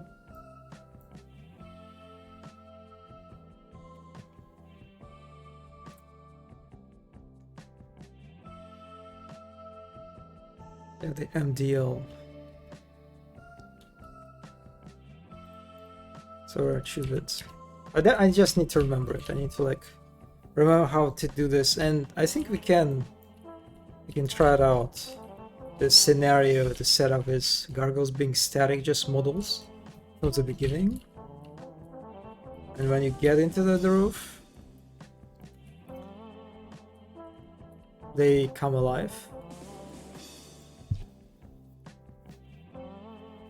Definitely feels a bit cliche, but you know, I think that's alright.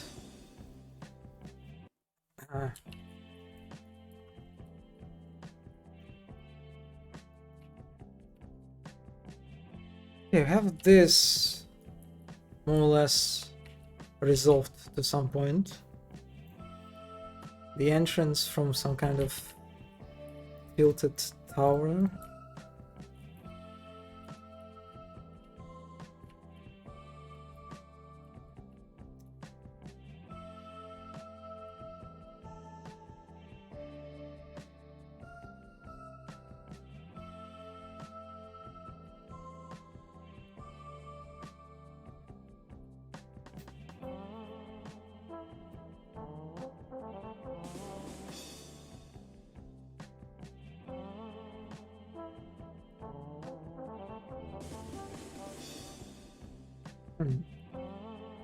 I actually wonder how much damage I'm going to take if I fall through this.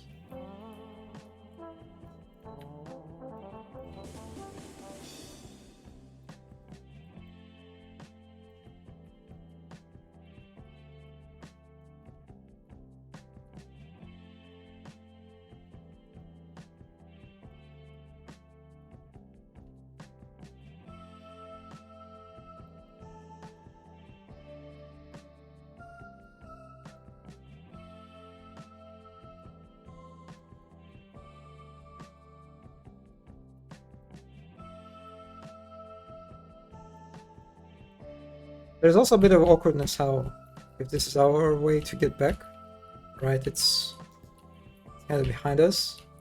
It's not super problematic, just feels a bit awkward, the orientation of exit.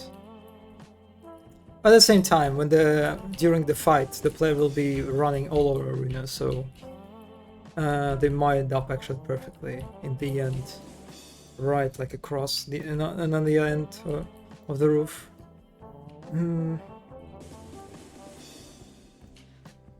Oh, okay, let's.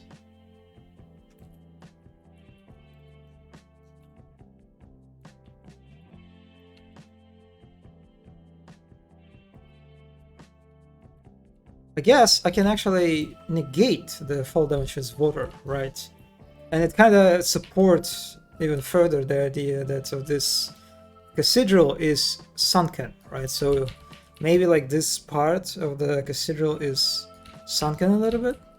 So when you fall into water. But man, this is going to be a leap of faith to ask the player to make such a jump.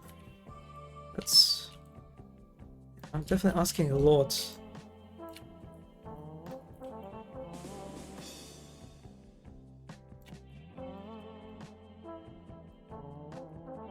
Just like put some kind of irresistible goodie. I don't know, what can it be?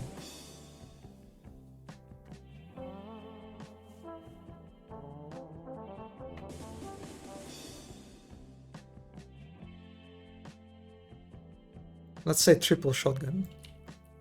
Sounds great enough. Also, no, yeah, you might not even see it from such. It's definitely a bit. Yeah, this is a pretty strong jump. So this particular hit won't work, but let's see what it is. The tower should be definitely a bit more elaborate. Probably go a little bit lower than that. Oh, I can load the model. Yeah, I'm sorry. I left the model without actually typing what model it is, so I'll do it later and delete for now.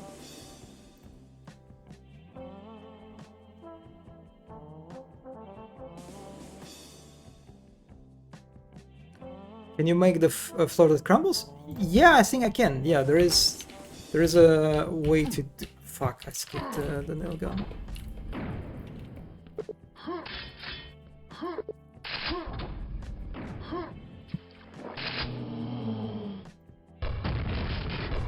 You guys for working on. So I guess I can make a bit of a like a trap, right? A bit of a surprise. Maybe when the player like enters a tower, right? Or maybe actually, yeah, that's when I kill everyone here, towers opens up. There is an item inside, so the player like immediately tries to collect it, and I definitely need to put more ammo. Right, the floor collapses below them, and they fall down. Oh man, the damage is not even that bad actually. But I definitely can do it with the water.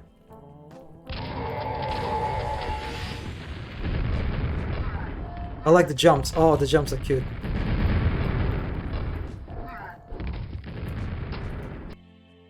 Yeah, let's just test if the I guess we can close it for now, since we have a change of plans in the way we... hello karaoke. Thanks for stopping by. I'm working on a map for a new Quake gem that started this week. The Rotten gem. That is focuses on the theme of decay, you know. Decay, rot, all the juicy stuff. Man, this is just... how did I mess up my grid? That... okay, let's just redo it. I am super bad at staying in grid. That's definitely... especially if I kind of try to work this very quickly. The grid is just like not my concern at all.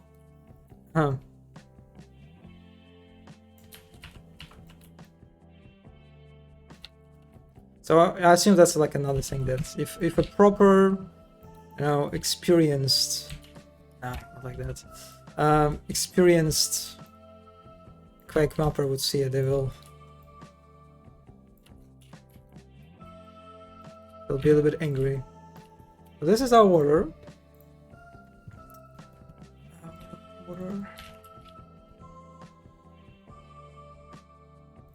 Yeah, let's save this, and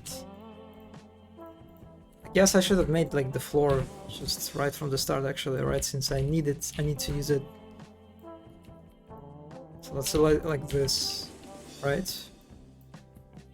And do I remember how to make a floor that crumbles? Let's see, it's supposed to be an entity, right?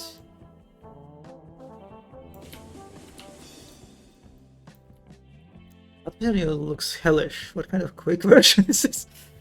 It is a mod, yes. For this gem, it is the mod is used is Arcane Dimension. This is one of the super elaborate modes, I think. Like definitely in the top of the mods that provide lots of different new features in comparison, like to vanilla Quake for sure. Yeah, the water to make sure that the fall won't actually damage the player. It won't be it won't be pulled like that. The idea that the cathedral will be a bit sunken in the water, so actually, I mean, I can actually let's just do it, like make it a little bit better. Let's say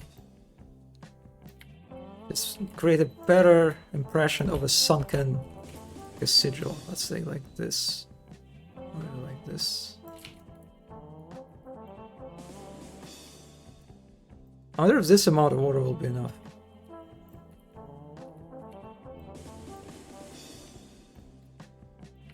I wonder if actually these guys will be able to navigate this, like move through this step. But yeah, let's say this part, right, of the cathedral sunk a little bit. And I God, I messed up the grid. Just don't show it to anyone from the Quake map in Discord. Huh.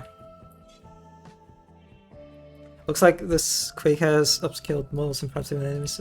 Yeah, there are lots of animals. Like, for example, when I've been thinking about what kind of enemies I can use for this area, right? Look at these knights, just like Hell Knights variations. There are lots of ogres variations. There are zombie knights. And it's just like this. There's crossbow guy. And it's just like this is only like the list of enemies for like this medieval base, you know, this medieval area setting. Also gargoyles. Look at these fellas. Very, very funny heads. Yeah, it has Arcane Dimension is probably my favorite mode in this regard, since it just allows you to do so many things that Vanilla Quake doesn't allow you to do. It's definitely liberating as a mapper to work in this mod.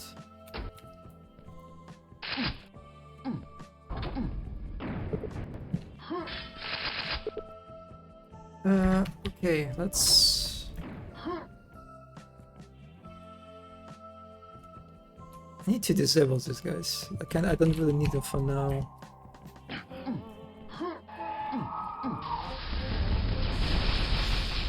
Fucking idiot.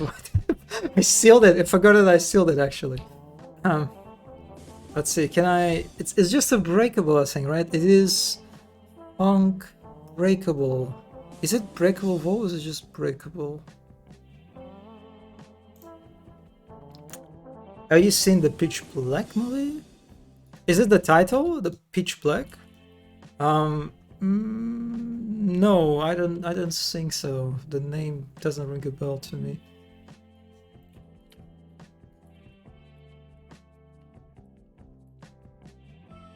And in the entity, so we have... let me just read everything. Breakable, or it can be break into pieces when damaged or triggered.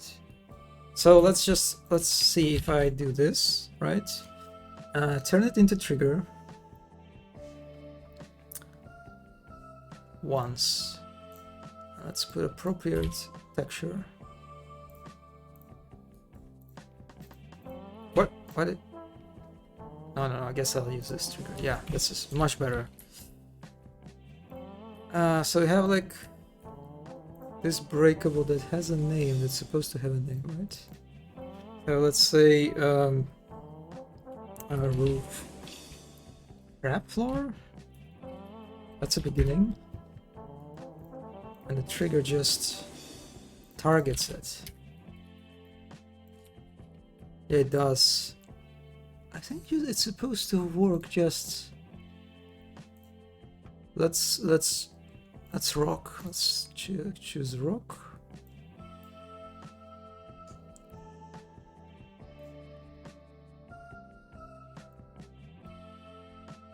Silent explosion, no rubble. I don't think I need anything to check here.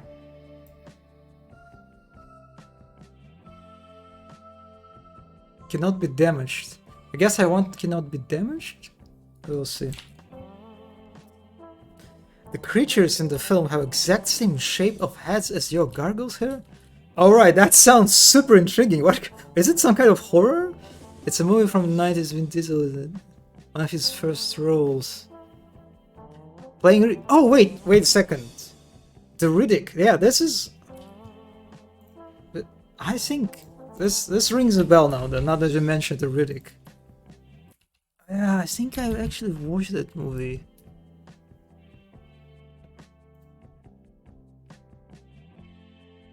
Oh, well, I definitely... Pitch Black. So there are like actually several movies.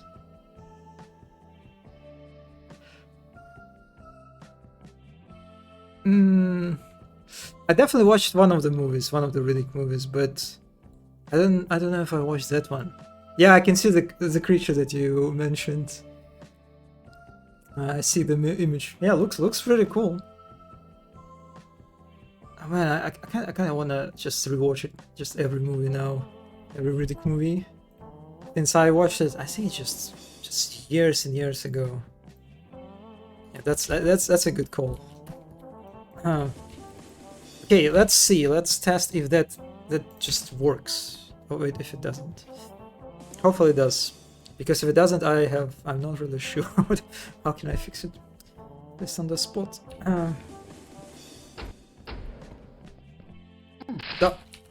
just I don't know, just lags for a second into the beginning.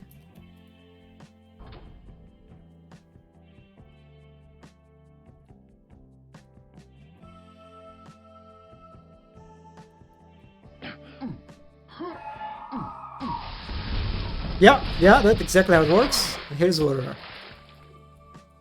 Wait, but I still took a... Did I take a hit from these guys? I might have. Let's just delete them since I don't really need them now. I get bothered to like... Well, no, I can just... Yeah, that's I can do just disable the spawn on the start. Start off.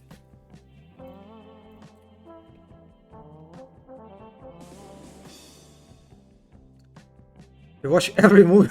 That would be daunting. Yeah, that would be definitely daunting one. So I guess I'll start with the Riddick one, you know, with those. Yeah, I remember the one that I watched was pretty cool. Like the setting was, like the sci-fi setting, quite captivating. I remember, like, I don't know, the movie that I watched, there was like a planet, like a prison planet, where like the sun is like just like the speed of the like sun, I think, that appears so quickly, like the night just passes for like a very short amount of time. Something along those lines.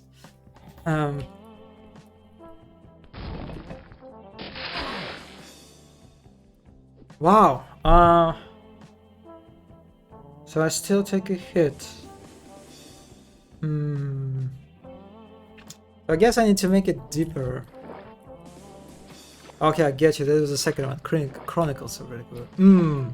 Alright, yeah. Why this? Oh, maybe because I tilted the gates now. I a little bit fucked up.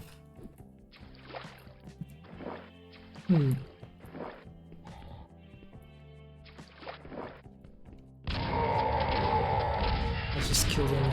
Now, let's see how they roll. I think it's the station. Yeah. Can you go here? Yeah, they can. I assume if I make it a little bit deeper, that's right.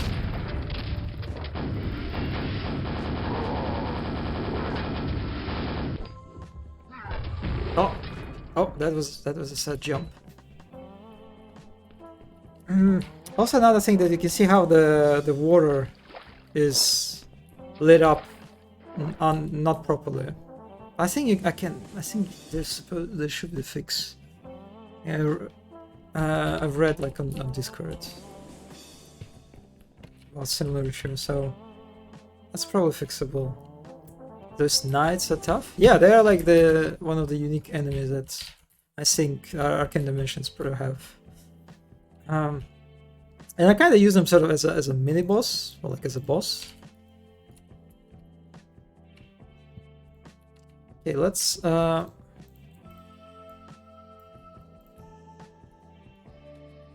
see how deep it's supposed to be.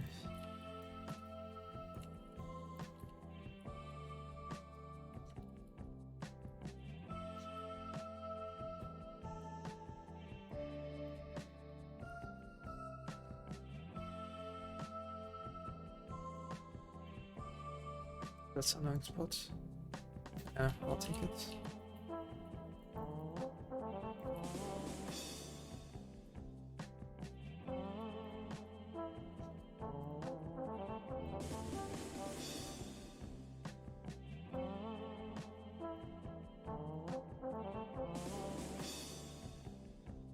It isn't supposed to be a stronger knight, like a proper boss knight actually. But you need to do some. You need, I guess, triggers them or something. So I don't really know how you do it. We'll have to check up. I guess after stream.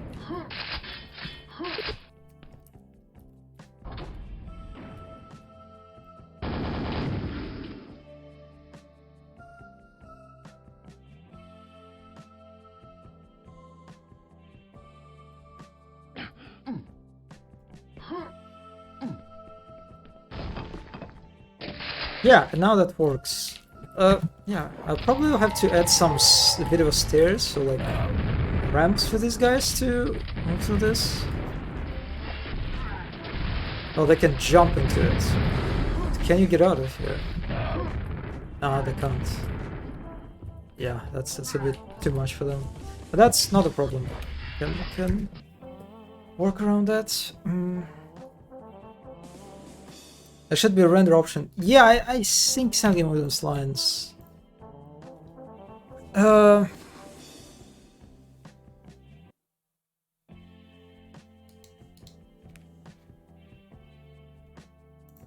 guess if I... What is water?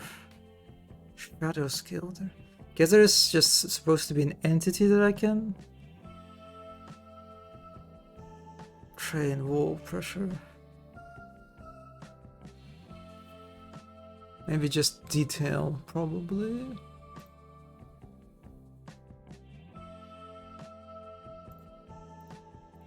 Oh yeah, that's a lot of things to read. Would you consider flooding the entire floor of the cathedral? Oh, that's... yeah, actually, yeah, maybe this whole cathedral is actually underwater, right? A little bit. Like the whole place is sunken. This, at least, would definitely solve the problem of... it's not a big problem, just... but still, I wouldn't need to... make like additional ramps for these guys. For them specifically. Let's actually... okay, let's just do that, since we already have the sea level, right? I can just...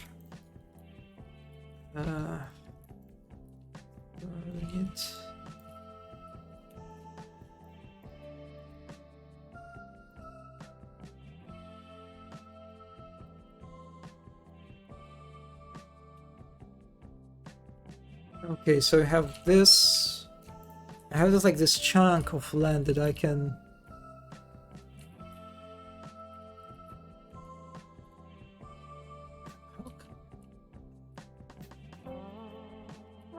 I guess let's just for now maybe like move it like this.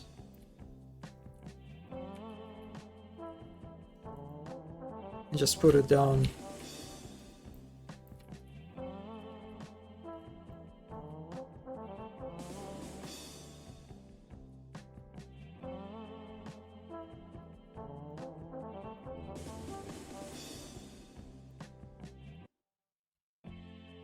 Yeah, I'm digging it. Oh god, this guy. This door is not... Also, I did not rotate it. Oh yeah, of course. Of course I did not, because it wasn't... Wait, no, it... Huh? Would... Why didn't move? Is everything? I guess the key... Well, I guess I can just make... It's small pedestal for the key.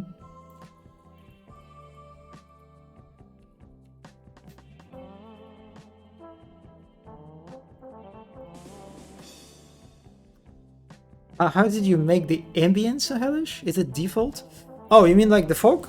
Basically, I use the sky fog that removes skybox, so you can basically just like, you don't see skybox, right? This is a skybox, but the fog just covers it completely.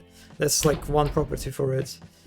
Then I basically made a pretty thick fog, right? You can see the fog density, and made it red, and also the sunlight color is red, dark reddish, and that's pretty much it. It's mainly just like the sky fog, right, and the sickness of the fog overall.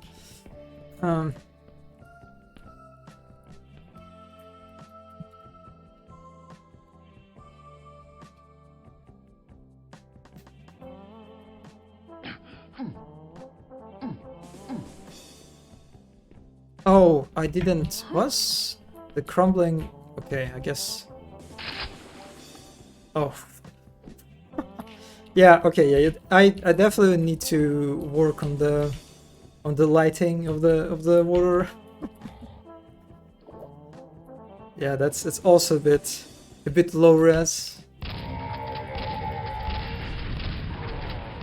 I mean, these guys. Oh, yes. How do they do this? How do their fires work in the water? It's a bit of a cheating. Yeah, there's definitely a bit of a mismatch, right? Between their powers and I guess I can make it just less sunken, right? I need it to be that. Do it like that. Also the. Yeah. Okay. How? Why? This is so weird. Why it doesn't select everything, you know, on the layer? When I do it like this. Oh, I guess because it selects only... I thought it selects only brushes when I double click, but... Well, no, that's not the case. Huh, wonder. Magic. I don't wonder if the texture for water is a bit low res, actually. Maybe I make it... The scale just decreases just a little bit.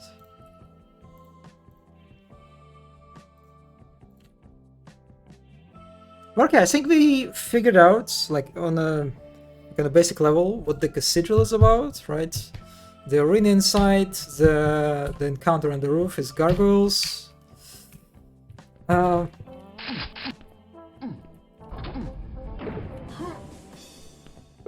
Wait, this...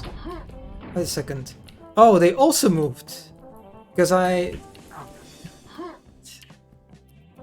always forget this... Yeah, you can see this brush move too.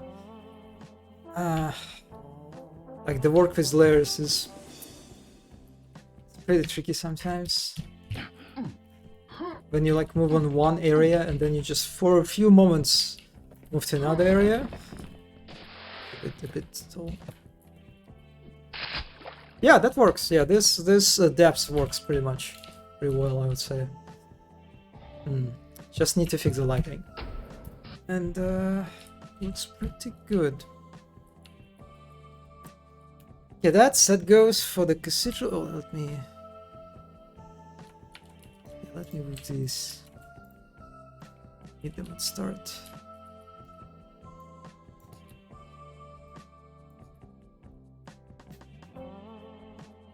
Oh, accidentally caged the zombie.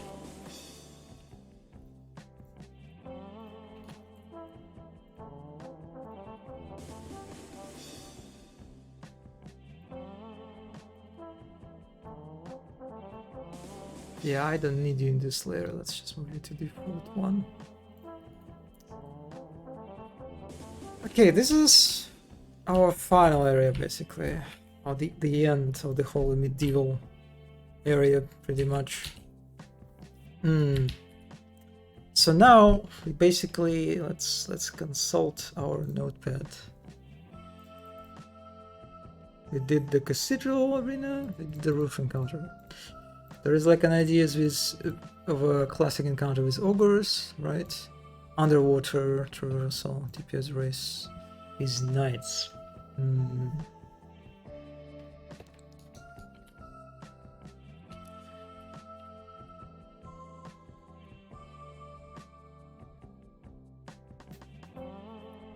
Well, basically we start somewhere here, right? This is our beginning, basically. I like the bridge. You could have a bit of a range combat with ogres, right, as we enter the breach. Ogres hitting us on the other side, right? Something along those lines, and so I kind of have to move through the bridge under fire.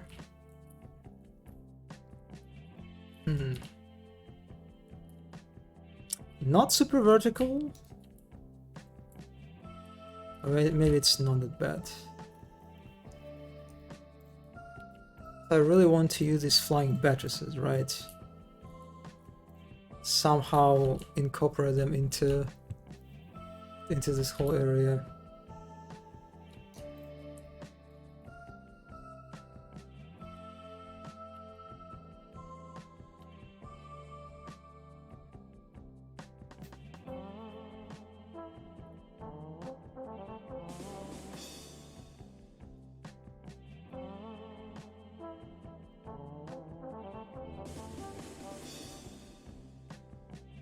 Flying buttresses, they're usually like the part of the cathedrals, right?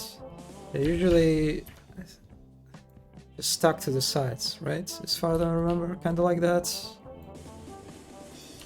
It's not necessarily something that we like should follow, since again the theme of this map is that it's just everything is in chaos, right? The buildings are just like piled up one upon another, so I guess we don't really have to try to follow some sort of valuable architectural integrity. Dig the various sizes of tilted crosses that lead to the cathedral. Yeah, I don't know how. I guess I assume it's pretty like obvious that it's. I was thinking about this Evangelion, you know, the scene on the beach. Pretty clear inspiration. They are to support the wall from falling over. In theory. Yeah, that makes sense. That makes it to support it. So I'll try. At the very least, I would, I guess, try to use them. Maybe at the very least as a decoration, right? To just sort of to add to sell better the idea of the cathedral, right? Something like this.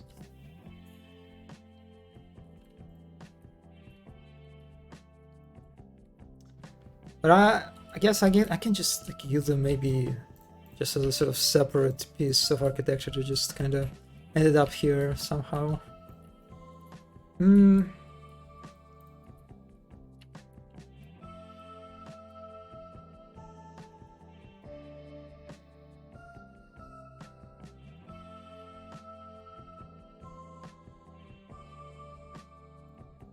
Guess I can literally try to sort of,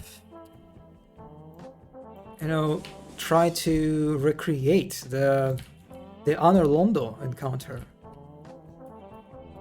How did I mess it? That grid? Come on. With archers, you know, like literally, and instead of archers, just use ogres, maybe, you know, something along those lines. Maybe one of these that lead. Well,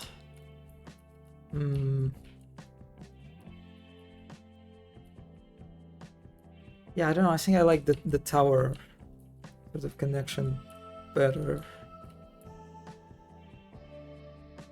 Check some Gothic architecture for inspiration. I didn't really make like some thorough research, but that's pretty good idea, I guess, to just actually do refer to some Gothic stuff.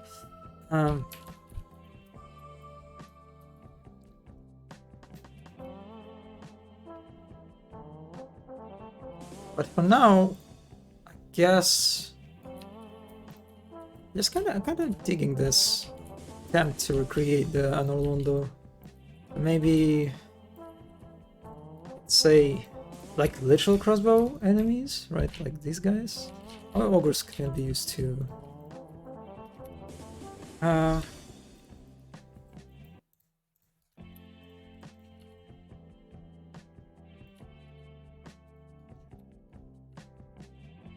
So let's say this is a different layer, right? Area honor on the archers. Something like this. This is going to be kind of like a basic start. This is a flying buttress.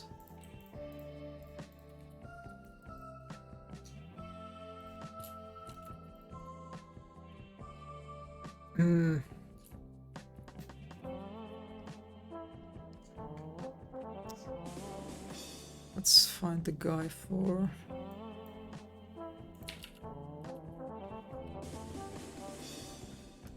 Keep metrics in mind.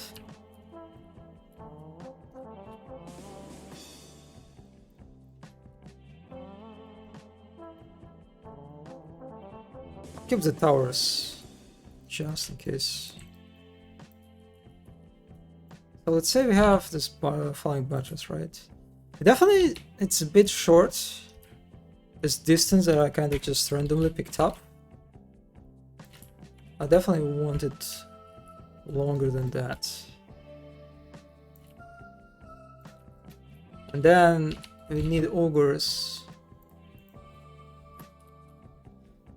I'll just use normal ogres. There are lots of ogres and I just don't remember which one does. Oh, I have crossbow.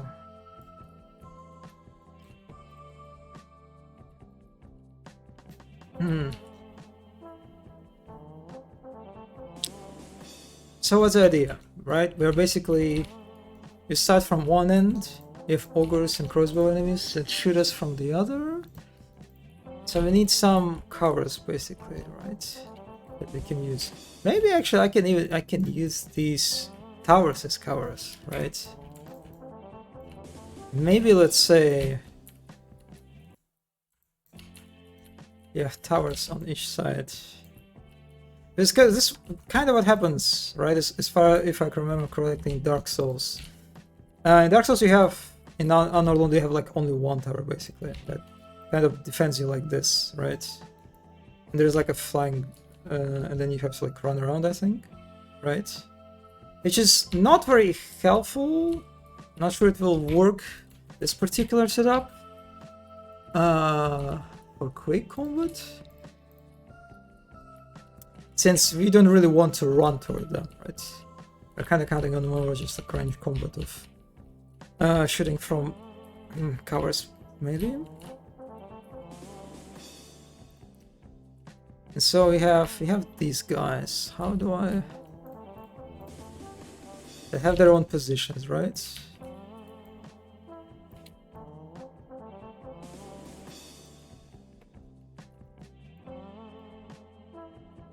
So there is an ogre.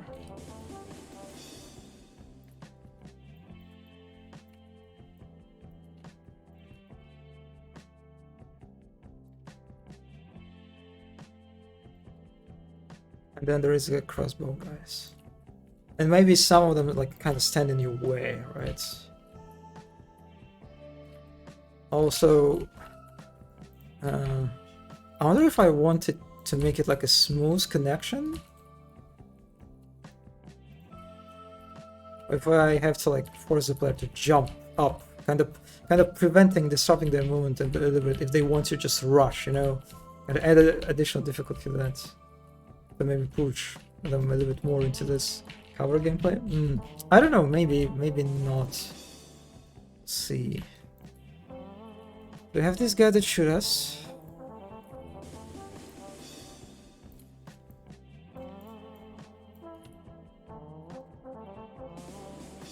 Maybe have even more like enemies like from to the sides. Right, and so we have a bunch of other right towers that can be occupied by them. I'll move it to, yeah. So, okay.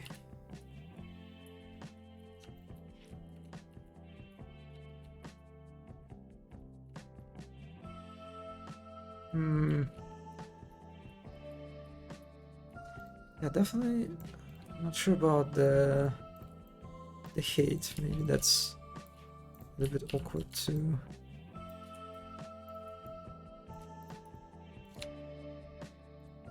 And so the towers, kind of like the idea that there is a gap, you know, that you need to, it's not just you moving to the right, let's say. It's more where you have to like actually make a jump. Also, if you fall, that's pretty harsh punishment if you fall, right? Since getting back is super annoying. Have you been mapping for a long time for Quake or other games? I made a bunch of maps for Quake, like I made like around 3 or 4 maps for various gems. I think you can actually on my like Twitch bio or like about page, whatever it's called, you can, I think there's a link to Quote Dicted, if I remember correctly. I left, so you can see. So yeah, I did a bunch of maps for gems, but I wouldn't really consider myself an expert in trench boom by any means. Like I'm pretty, my skills are pretty basic in regards to like blockouts and knowledge of scripting and all ins and outs basically. A very casual user of trench boom, I would say. But apart from Quake, well, I work as a level designer and game industry, and like right now, my studio, the project that I work on at studio is Space Marine 2, which is like a Warhammer 40k hack and slash shooter game. I also do a bunch of like small personal projects in my free time. It's very a success. Yeah, let's just, I kind of like this, you know, this element of platforming, but I have no idea how to resolve the failure. In Dark Souls, if you fall down, you're just dead. Can I afford just like, just kill player if they fall? No, I don't really think, unless I put fucking lava down here.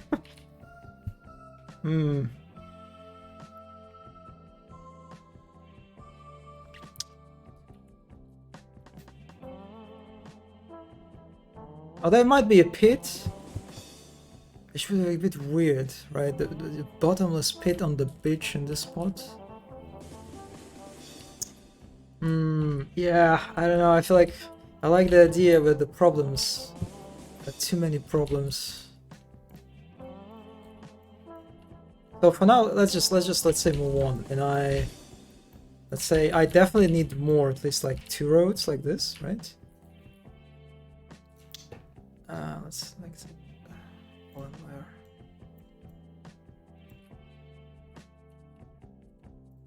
And maybe it's just a repetition, or like maybe on the other side there are more enemies. There's simply more enemies and enemies on, you know, on other sides. Make it a bit harder for you. I definitely, yeah, I like it, but yeah, the problem is how to handle the frustration of falling and getting back.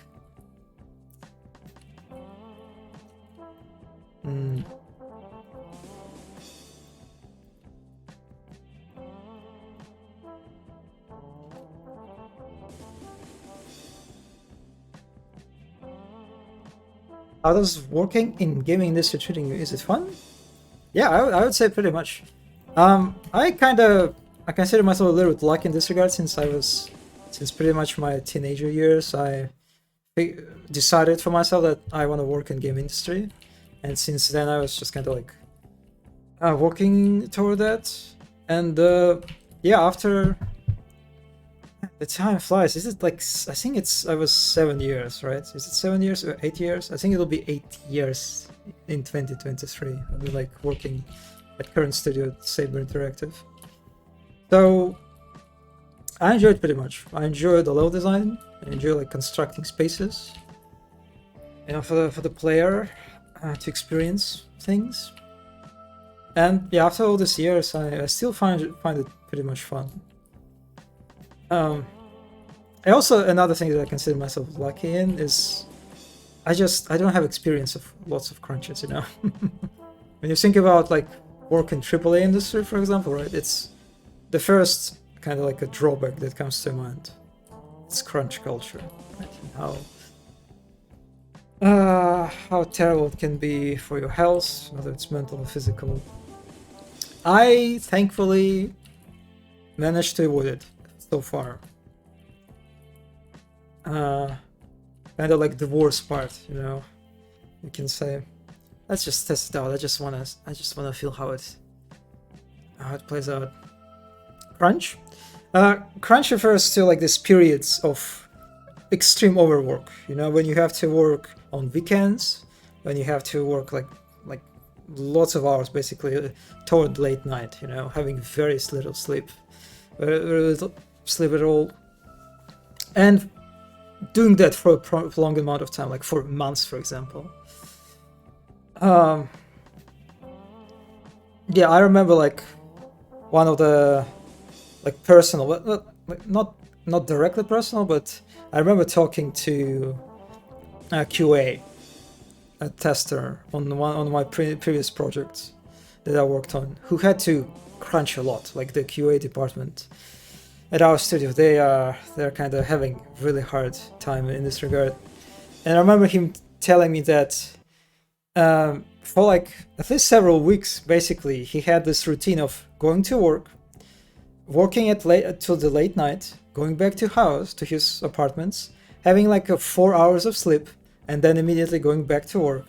And he kind of like, the cycle was so bad for him that at a certain point he just kind of like, you know, the memory of like greeting people, like encountering people, like, you know, which people you met in a day, it just started blending together. So he like kind of reached the state of not recognizing or like not remembering whether like he greeted like this specific person or not. So that was like just listening to this, you know, experience was just, yeah, it's rough. It's rough. So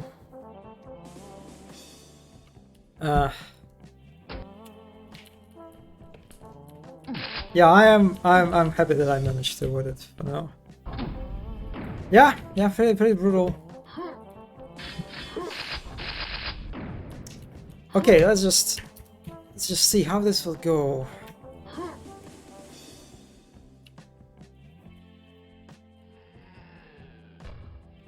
This ogre's shooting at me. No, clipped. No, clipped a little bit. Yeah, also just the fact that I will need to. They have these guys, right? They shoot at me. Yeah, the hate for the ogre feels alright. Oh. It's pretty... But these guys are kinda... Oh yeah, so now they shoot me, but... They definitely had issues before for some reason. So if I jump here, right? Yeah, this is definitely a small edge. Especially considering that these guys are kind of like more of a hit scan enemies. Not very comfortable. I definitely just kind of want to progress forward and dodge the grenades here, something like this. Also, super shotgun is not the weapon of choice here.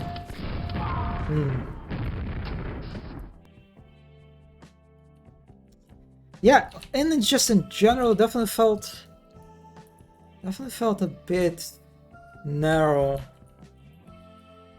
This road for me. Definitely were quite tricky to avoid the grenades. Probably should make it wider, right?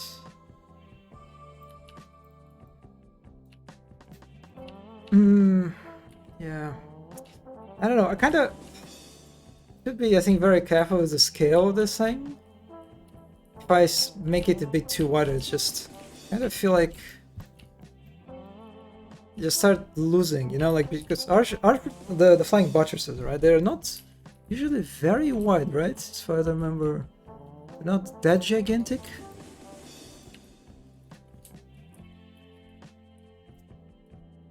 Or at least if I make this particular flying buttress big and wide.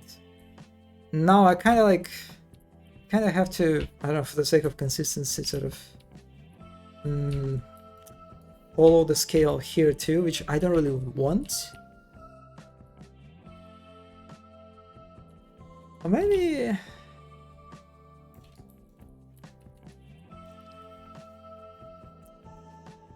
I'm guessing that's why Valve has sort of loose schedule on their projects. Yeah, Valve is just like they're beasts on their own, you know, with their approach. But just starting with you know, this kind of like flat, you know, structure, right, in regard to hierarchy, inside the studio, that they don't have like explicit leads of teams, and there's like a flexibility in this regard. For people to work on different stuff. And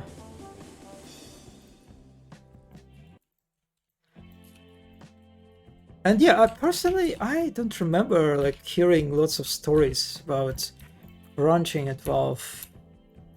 So at least on the first surface level, they kind of seem to handle it well. Yeah, so what I'm thinking, I like this kind of like jumping, you know, to cover. I like this platforming element. Maybe I just kind of should make it double, maybe.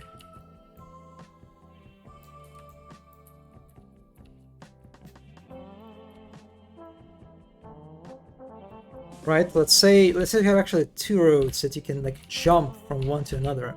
Or maybe you can have this like these towers as a sort of middle point if you're not comfortable in your... Yeah, actually it is a long jump, so it's probably some kind of middle point is necessary. And maybe middle point doesn't need to be like a cover, because it was not, definitely was not comfortable behind it. But maybe I can literally just use it as a middle jumping platform, sort of. And maybe if I want, I can still get covers on edges, right? Not sure what the archers were kind of like acting funny. Maybe for them the hate was a bit like this change, right? Angle was maybe a little bit too much. Maybe I can lower a little bit. I keep developing this area, this layout, but I still have no idea how I'm going to solve this, the failure of falling down. I'll be honest, I have a very sinful thought of just putting like a kill domain in the bottom. So if you fall down, you just die, you know. It's temptation.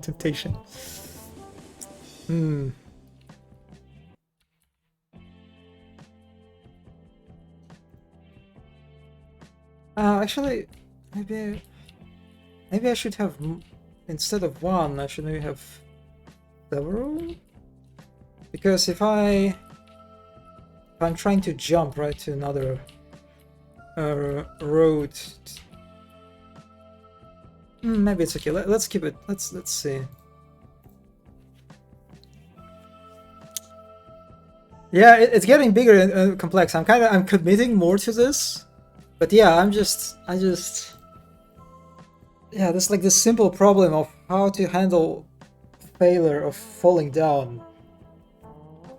I feel like I need to insta-kill player. It's just the frustration of falling and going back is just, I really don't want to give this kind of experience to the player.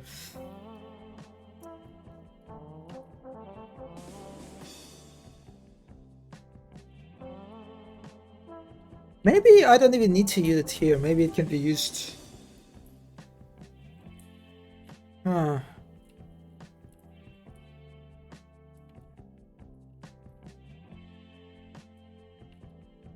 Okay, anyway, let's just do it again.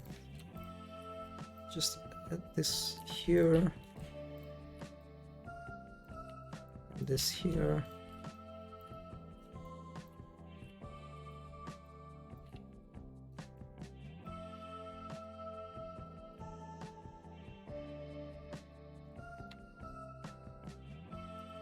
Okay, let's see how it works.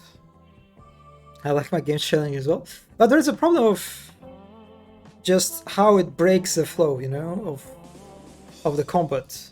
How you just basically, if you fall down, and I feel like it will be very easy to fall down.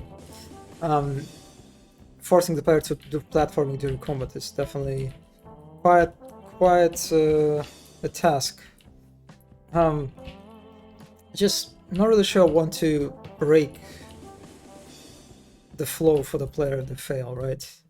Of the combat, since they have, if they fall down, they kind of pull out of this fight, and now they have to like find a way back. If they go back, if they fall again, it's just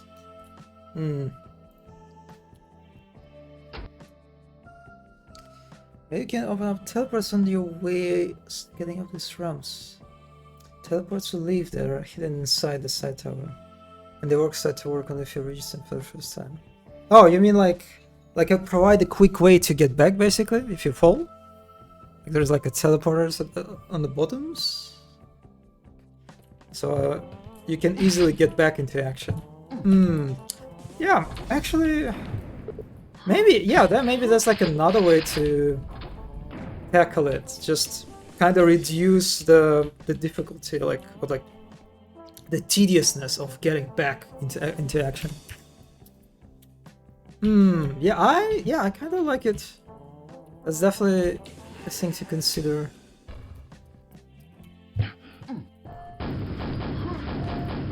Yeah, archers are just, again, they're kind of just...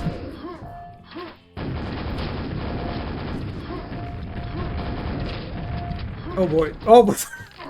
Yeah, I fell. Okay, yeah, this is also the distances. The distances are pretty tricky, which means if you end up in this place with only shotgun, oh boy, you're going to have a tough time. Let's just add some ammo. What? Why do you not? Huh? Wait, there is. Oh no, it's not ammo, right? I think it's spikes, right? Or the nail gun. So let's just add some ammo. Maybe this is actually where I give the super nail gun. For this encounter, maybe I introduce it.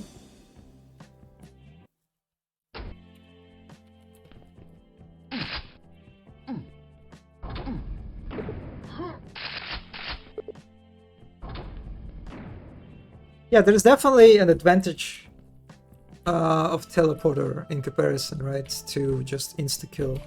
The punishment is just like dramatically lower. Kind of funny as there's like another box. Oh.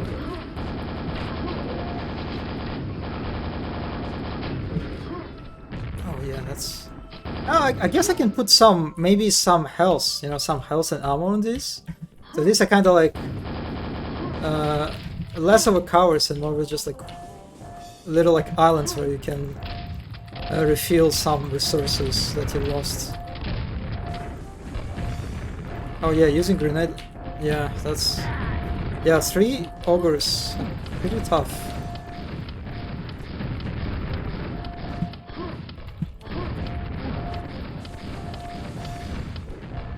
Oh.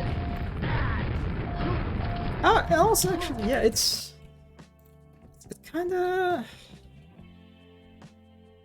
It looks like it's actually pretty easy to just rush it.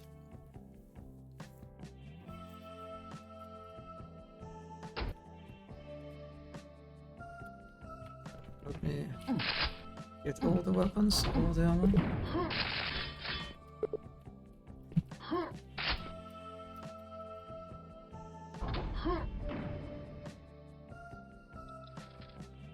All the setup you made starting to look like a decent challenge. It is definitely challenging, maybe a bit chaotic, especially regardless. Yeah, you can just run past it completely, which means I probably need some of the guys stay in your way, and maybe actually some of them might need to be knights, you know, that kind of prevent you just running past everyone. Am I? No, I'm not in default there.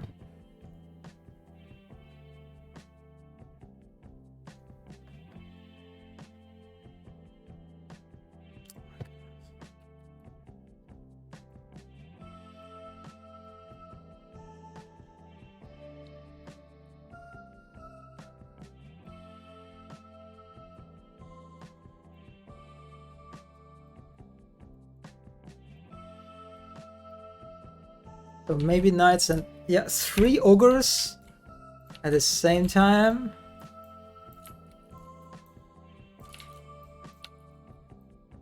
Because it may be a bit too much. Although I guess the issue is another one that actually these guys they kind of can shoot at you. At least crossbow enemies can shoot at you. So maybe that's actually not such a good idea since ogres, these ogres, right at the end, they can't really get you, but these guys, they might. Also, so yeah, let's just put some health.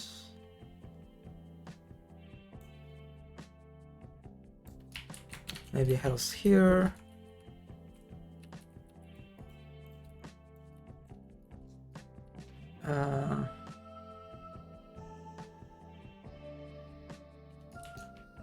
Maybe let's say some armor.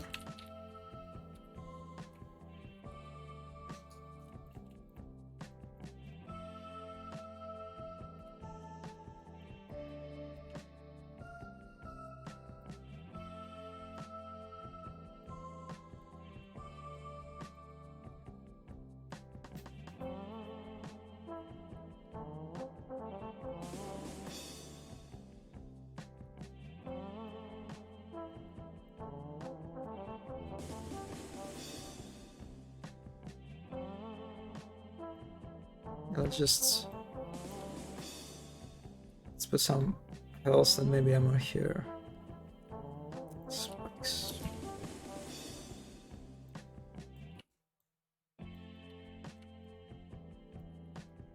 I'll incentivize the use of nail gun. I mean, I should put ammo here maybe. In that case, let's see. You gotta watch your steps. Yeah, it is quite like. I'm asking you to do a lot of things. Like I'm asking you to juggle, you know, a bunch of balls, which is definitely like, especially when you have to.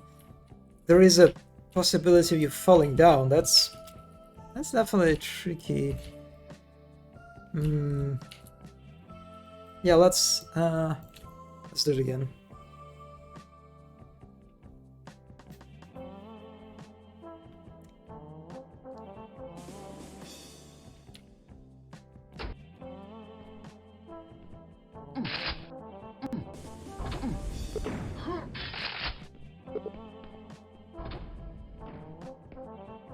I'm just digging the structure, you know, like just like kind of approaching it.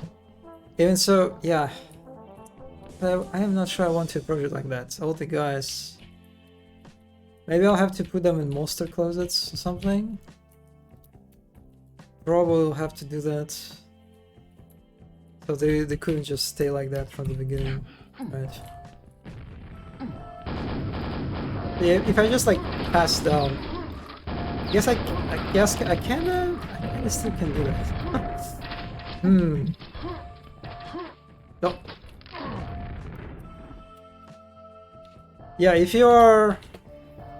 But I wonder how intuitive it is. And how intuitive it is to just run toward this massive enemies. Oh.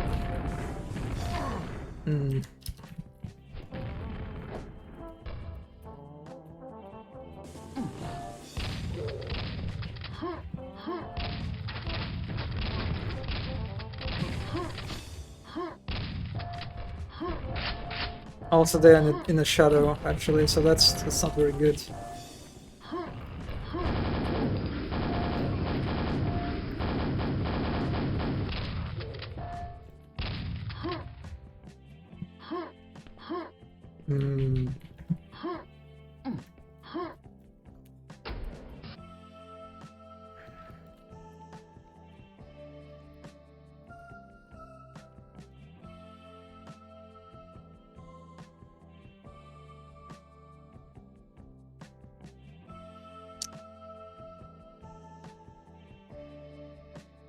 Well, actually, now that I think about it, maybe I want these guys like a bunch of knights running toward you, you know? Like it's sort of a second threat, you know, that can come to you in melee as you fight these guys. I make it, I move forward even more complication. It's just, I don't know if it's a good idea. It's like a bunch of knights sort of coming at you, you know, from here.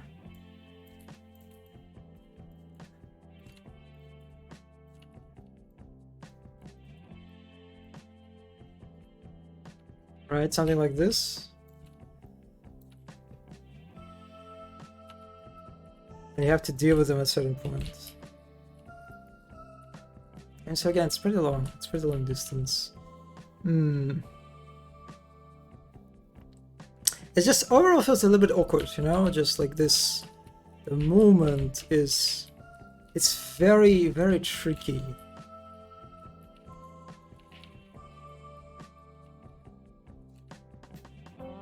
Yeah, let's just try it out. Let's just try it out these enemies, these knights that like run toward you from the other end.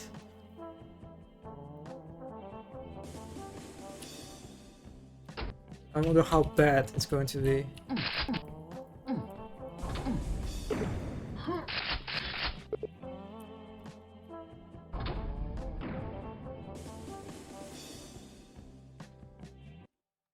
Also, at this point, I'm really not sure about... Oh yeah, this one is... Wait, where are the other knights?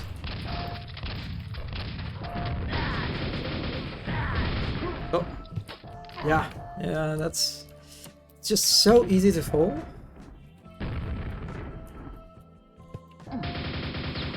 And so maybe...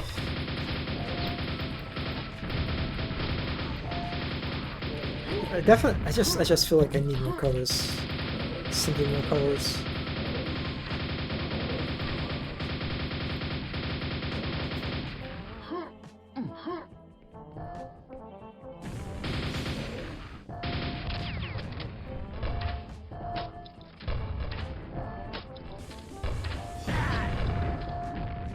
I kinda like how this guy cannot attack me from behind this tower, you know? Oh, I don't have to deal with him immediately.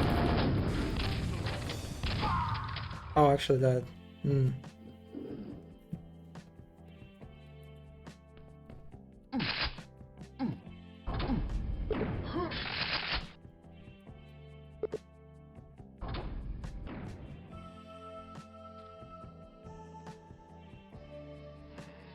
Not sure what happened with knights. What? Like, only one spawned for a reason. Oh, that's weird.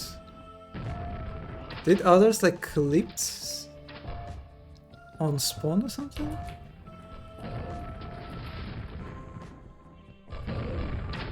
Huh.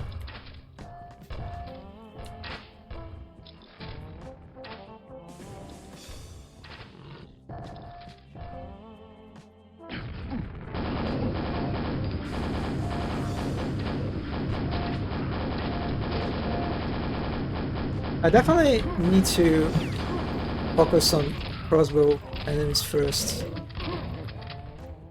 Looks like... Oh.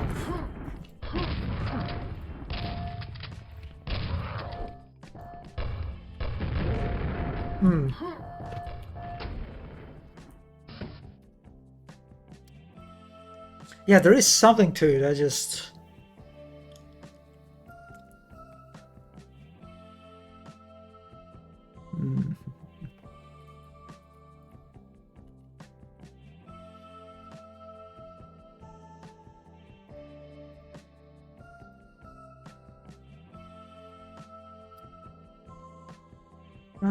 Yeah, I'm not sure why these guys didn't spawn. Maybe they're a bit too close to each other? I kinda like that moment when I had to deal with an enemy. It's a knight for running toward me. Maybe this is where I have to lean towards, you know, more less of a chaotic fight with, you know, range enemies, and more of just kind of like focus between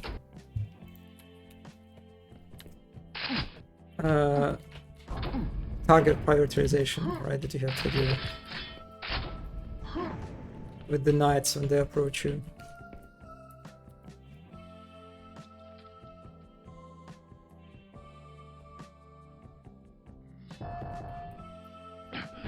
Yeah, they kind of like, and now they actually, oh yeah, I kind of like it now, because now they force me, right?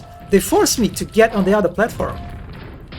Because these guys, well, I kind of try to be, you know, I can be stubborn, you know, I can be stubborn. I can try just to stay here and kill everyone and dodge every projectile. But the knights don't allow me to do that. Okay, so there is something to it. Alright, I think the iteration with knights is better. And you kind of, so you have to sort of juggle between these two. Yeah, let's see. Let's make it also walkable. They're like the other road. Walkable for other knights.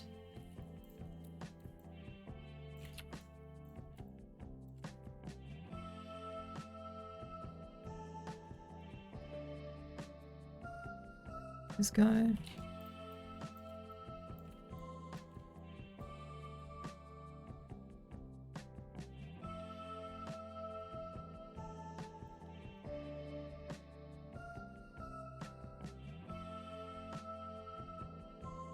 Yeah, it is harder now, but it is what I like about it, how it like actually pushes you to do, you know, the movement to move from one flying buttress to another. You know? Oh, before it is, I can kind of do this, but there's not much of a point really.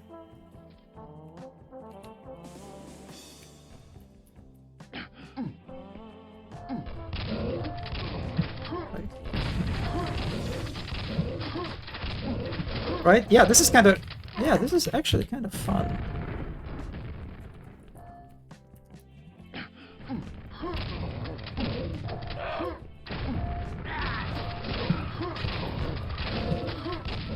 Oh. Yeah, I kind of feel like I need to lean toward more gameplay with knights, yeah. And these guys are more... Oh, they kind of feel like more of a filler, you know? That you have to be aware of. But if I keep just moving...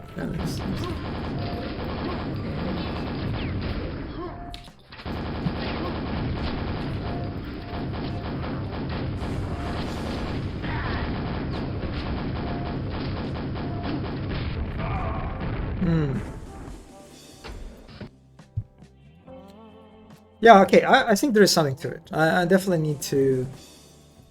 I think leaning toward the knight stuff, the presence of knights, maybe even like a hell knight, you know, something really that you need to be careful with. Since you probably, if you want, you can just mow down the knights very quickly, just if you like, just focus them, which maybe is not really bad, not necessarily bad. What happens if you try to rush top now? I assume I'm just gonna get fucked. Oh, I didn't mean to. Yeah, I launched twice.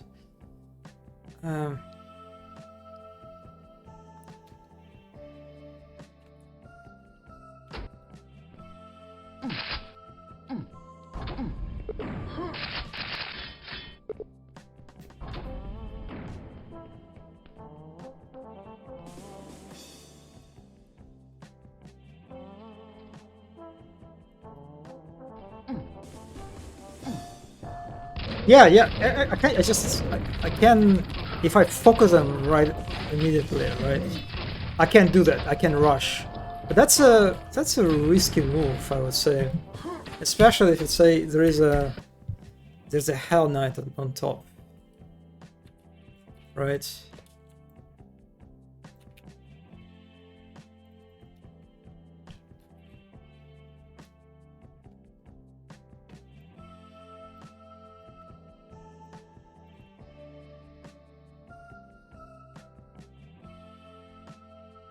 It does kind of get more into sort of obstacle course territory at this point.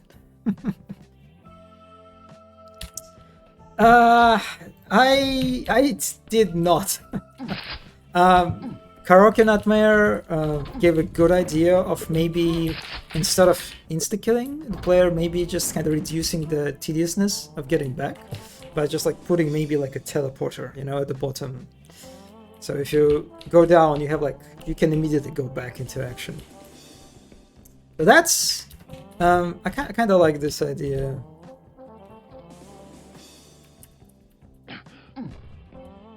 So if I just, yeah, because there are so many of them, right? They cover the road pretty well. So yeah, I can do this. I can heal them if I focus on them, but this is a commitment, right? This is you put yourself in a big risk by just completely ignoring everyone else.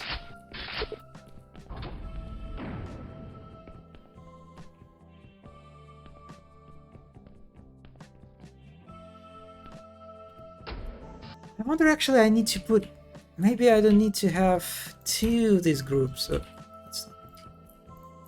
but rather I need to have like maybe one big group of melee enemies that can chase after, you know? It kind of would force you into this.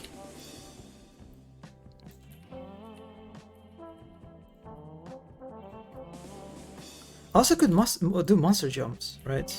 I assume I can do the monster jumps between like platforms for these guys.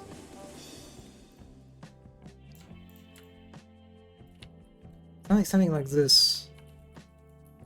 Yeah, it definitely doesn't really look like a flying buttress anymore. Like even like several flying buttresses. So like you can, I guess I can. Whatever. I don't really care about looks at this point, right? It's primarily gameplay.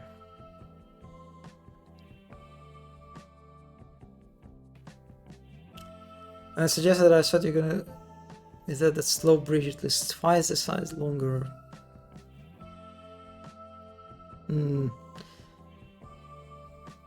If the player can jump down, won't they be able to shoot monsters from the ground? Yeah, that's definitely one of the problems with it, for sure.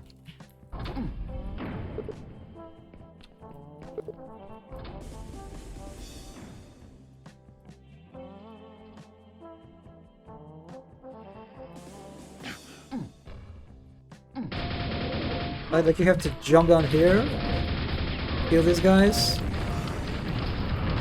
Oh no, they're just fighting each other. Okay, now this is just chaos. All right, maybe maybe remove this ogre or don't let him fight them. Yeah, ogre actually. Yeah, ogre is he's pretty good at hitting these guys with a grenade. I feel like. Yeah, I like the look of it. Yeah, that's for sure. I like the overall set of direction. You know, like you kind of conquering this hill. You know, you go up and forward. So I definitely, I like the flow of it. I like the direction of movement.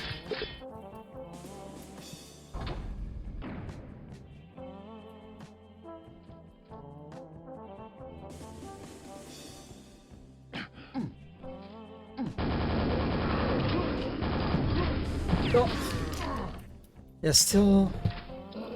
Even so, the gaps is pretty small. Still so tricky, right? Kinda.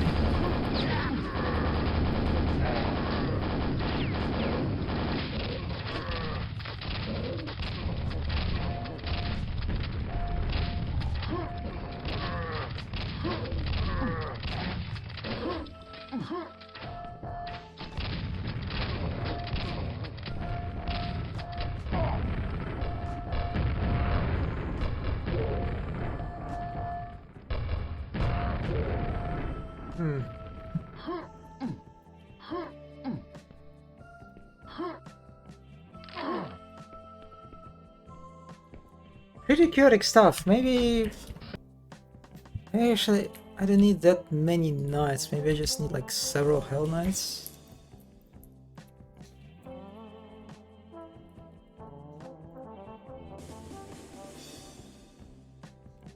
This guy's kind of... The tower nerves them quite a bit. Hmm.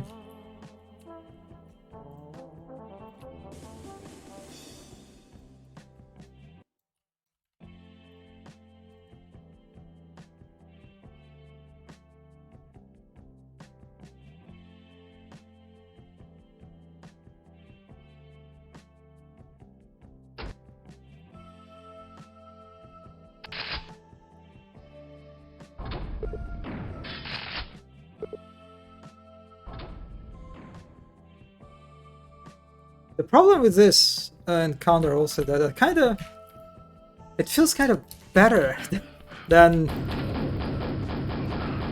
the final encounter, right, in the cathedral.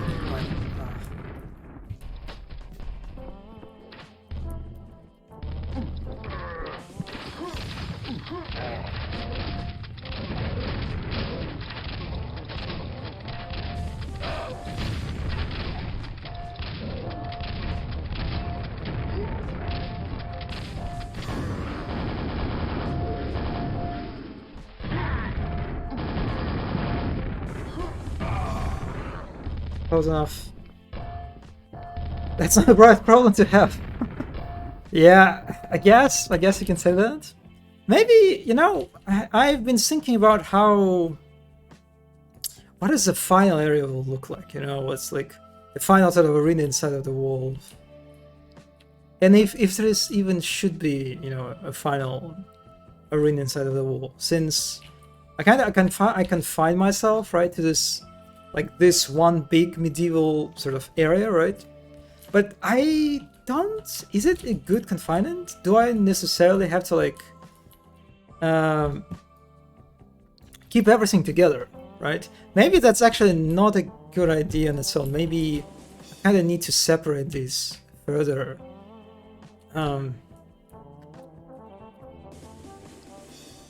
It sort of makes sense from the idea of this... If you're thinking about the idea of this kind of like different architectures, right? Piling up like chaotically everywhere on this beach.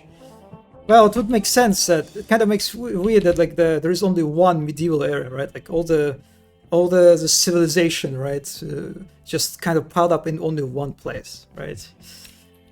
So maybe I can actually move it further, like maybe after the cathedral. Maybe this is actually how we get inside the wall, you know? Yeah, definitely not still sure about like the exact order of things. Yeah. As I said, I kind of want this feeling of, yeah, all different buildings being mixed up. This is like, it is a real pile, you know, very chaotic pile of different worlds, you know. And this is like one of the reasons why I'm not trying to sort of start, right, the whole area from the beginning to the end. I'm more thinking about like a specific scenarios that I consider cool and worthy of like of experiencing and moving through, and then like the whole how they're connected, right, is more of a secondary nature. Especially considering since the kind of like this theme of this map gives me a lot of leeway for this, right? Like very kind of like nonsensical placement or location of these buildings. And I don't really have to rely on this kind of like architectural integrity and believability of everything. And it's just, yeah, that's just, everything is messed up. And this is the explanation why it's here and why it's there. Anyway, I think I'll stop here. It's been 3 hours. It's like, it's close to 1 a.m. my area. Yeah, I don't know, for 3 hours, is it a good progress? To kind of like... it's sort of more or less figured out, right, 2 areas. So there's still lots of work to do, lots of iterations and polishing, but I think, for the medieval at least, like this section, these 2 areas, they're kind of like, they kind of look to me like a main sort of arenas, right? And everything in the edges between them is more just like a filler combat. Yeah, this is how it feels to me. Because remember, we have the other side, right? which maybe the other side will feature like one of these areas, one of these sequences.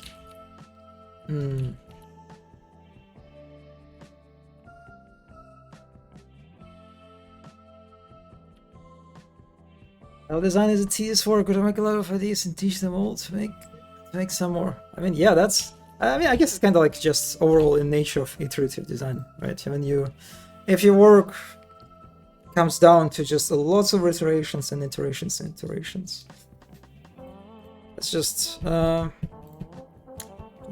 it works. It takes time to shape things too, like especially in setting of studio work. This is kind of like one of the reasons why I eventually, like even in the first place, decided to do like some Quake maps, because in the studio work, man, it takes years, yeah, right, to get to a state when you have your like a proper level, you know, that you can play through and think that yeah, this is actually something cool.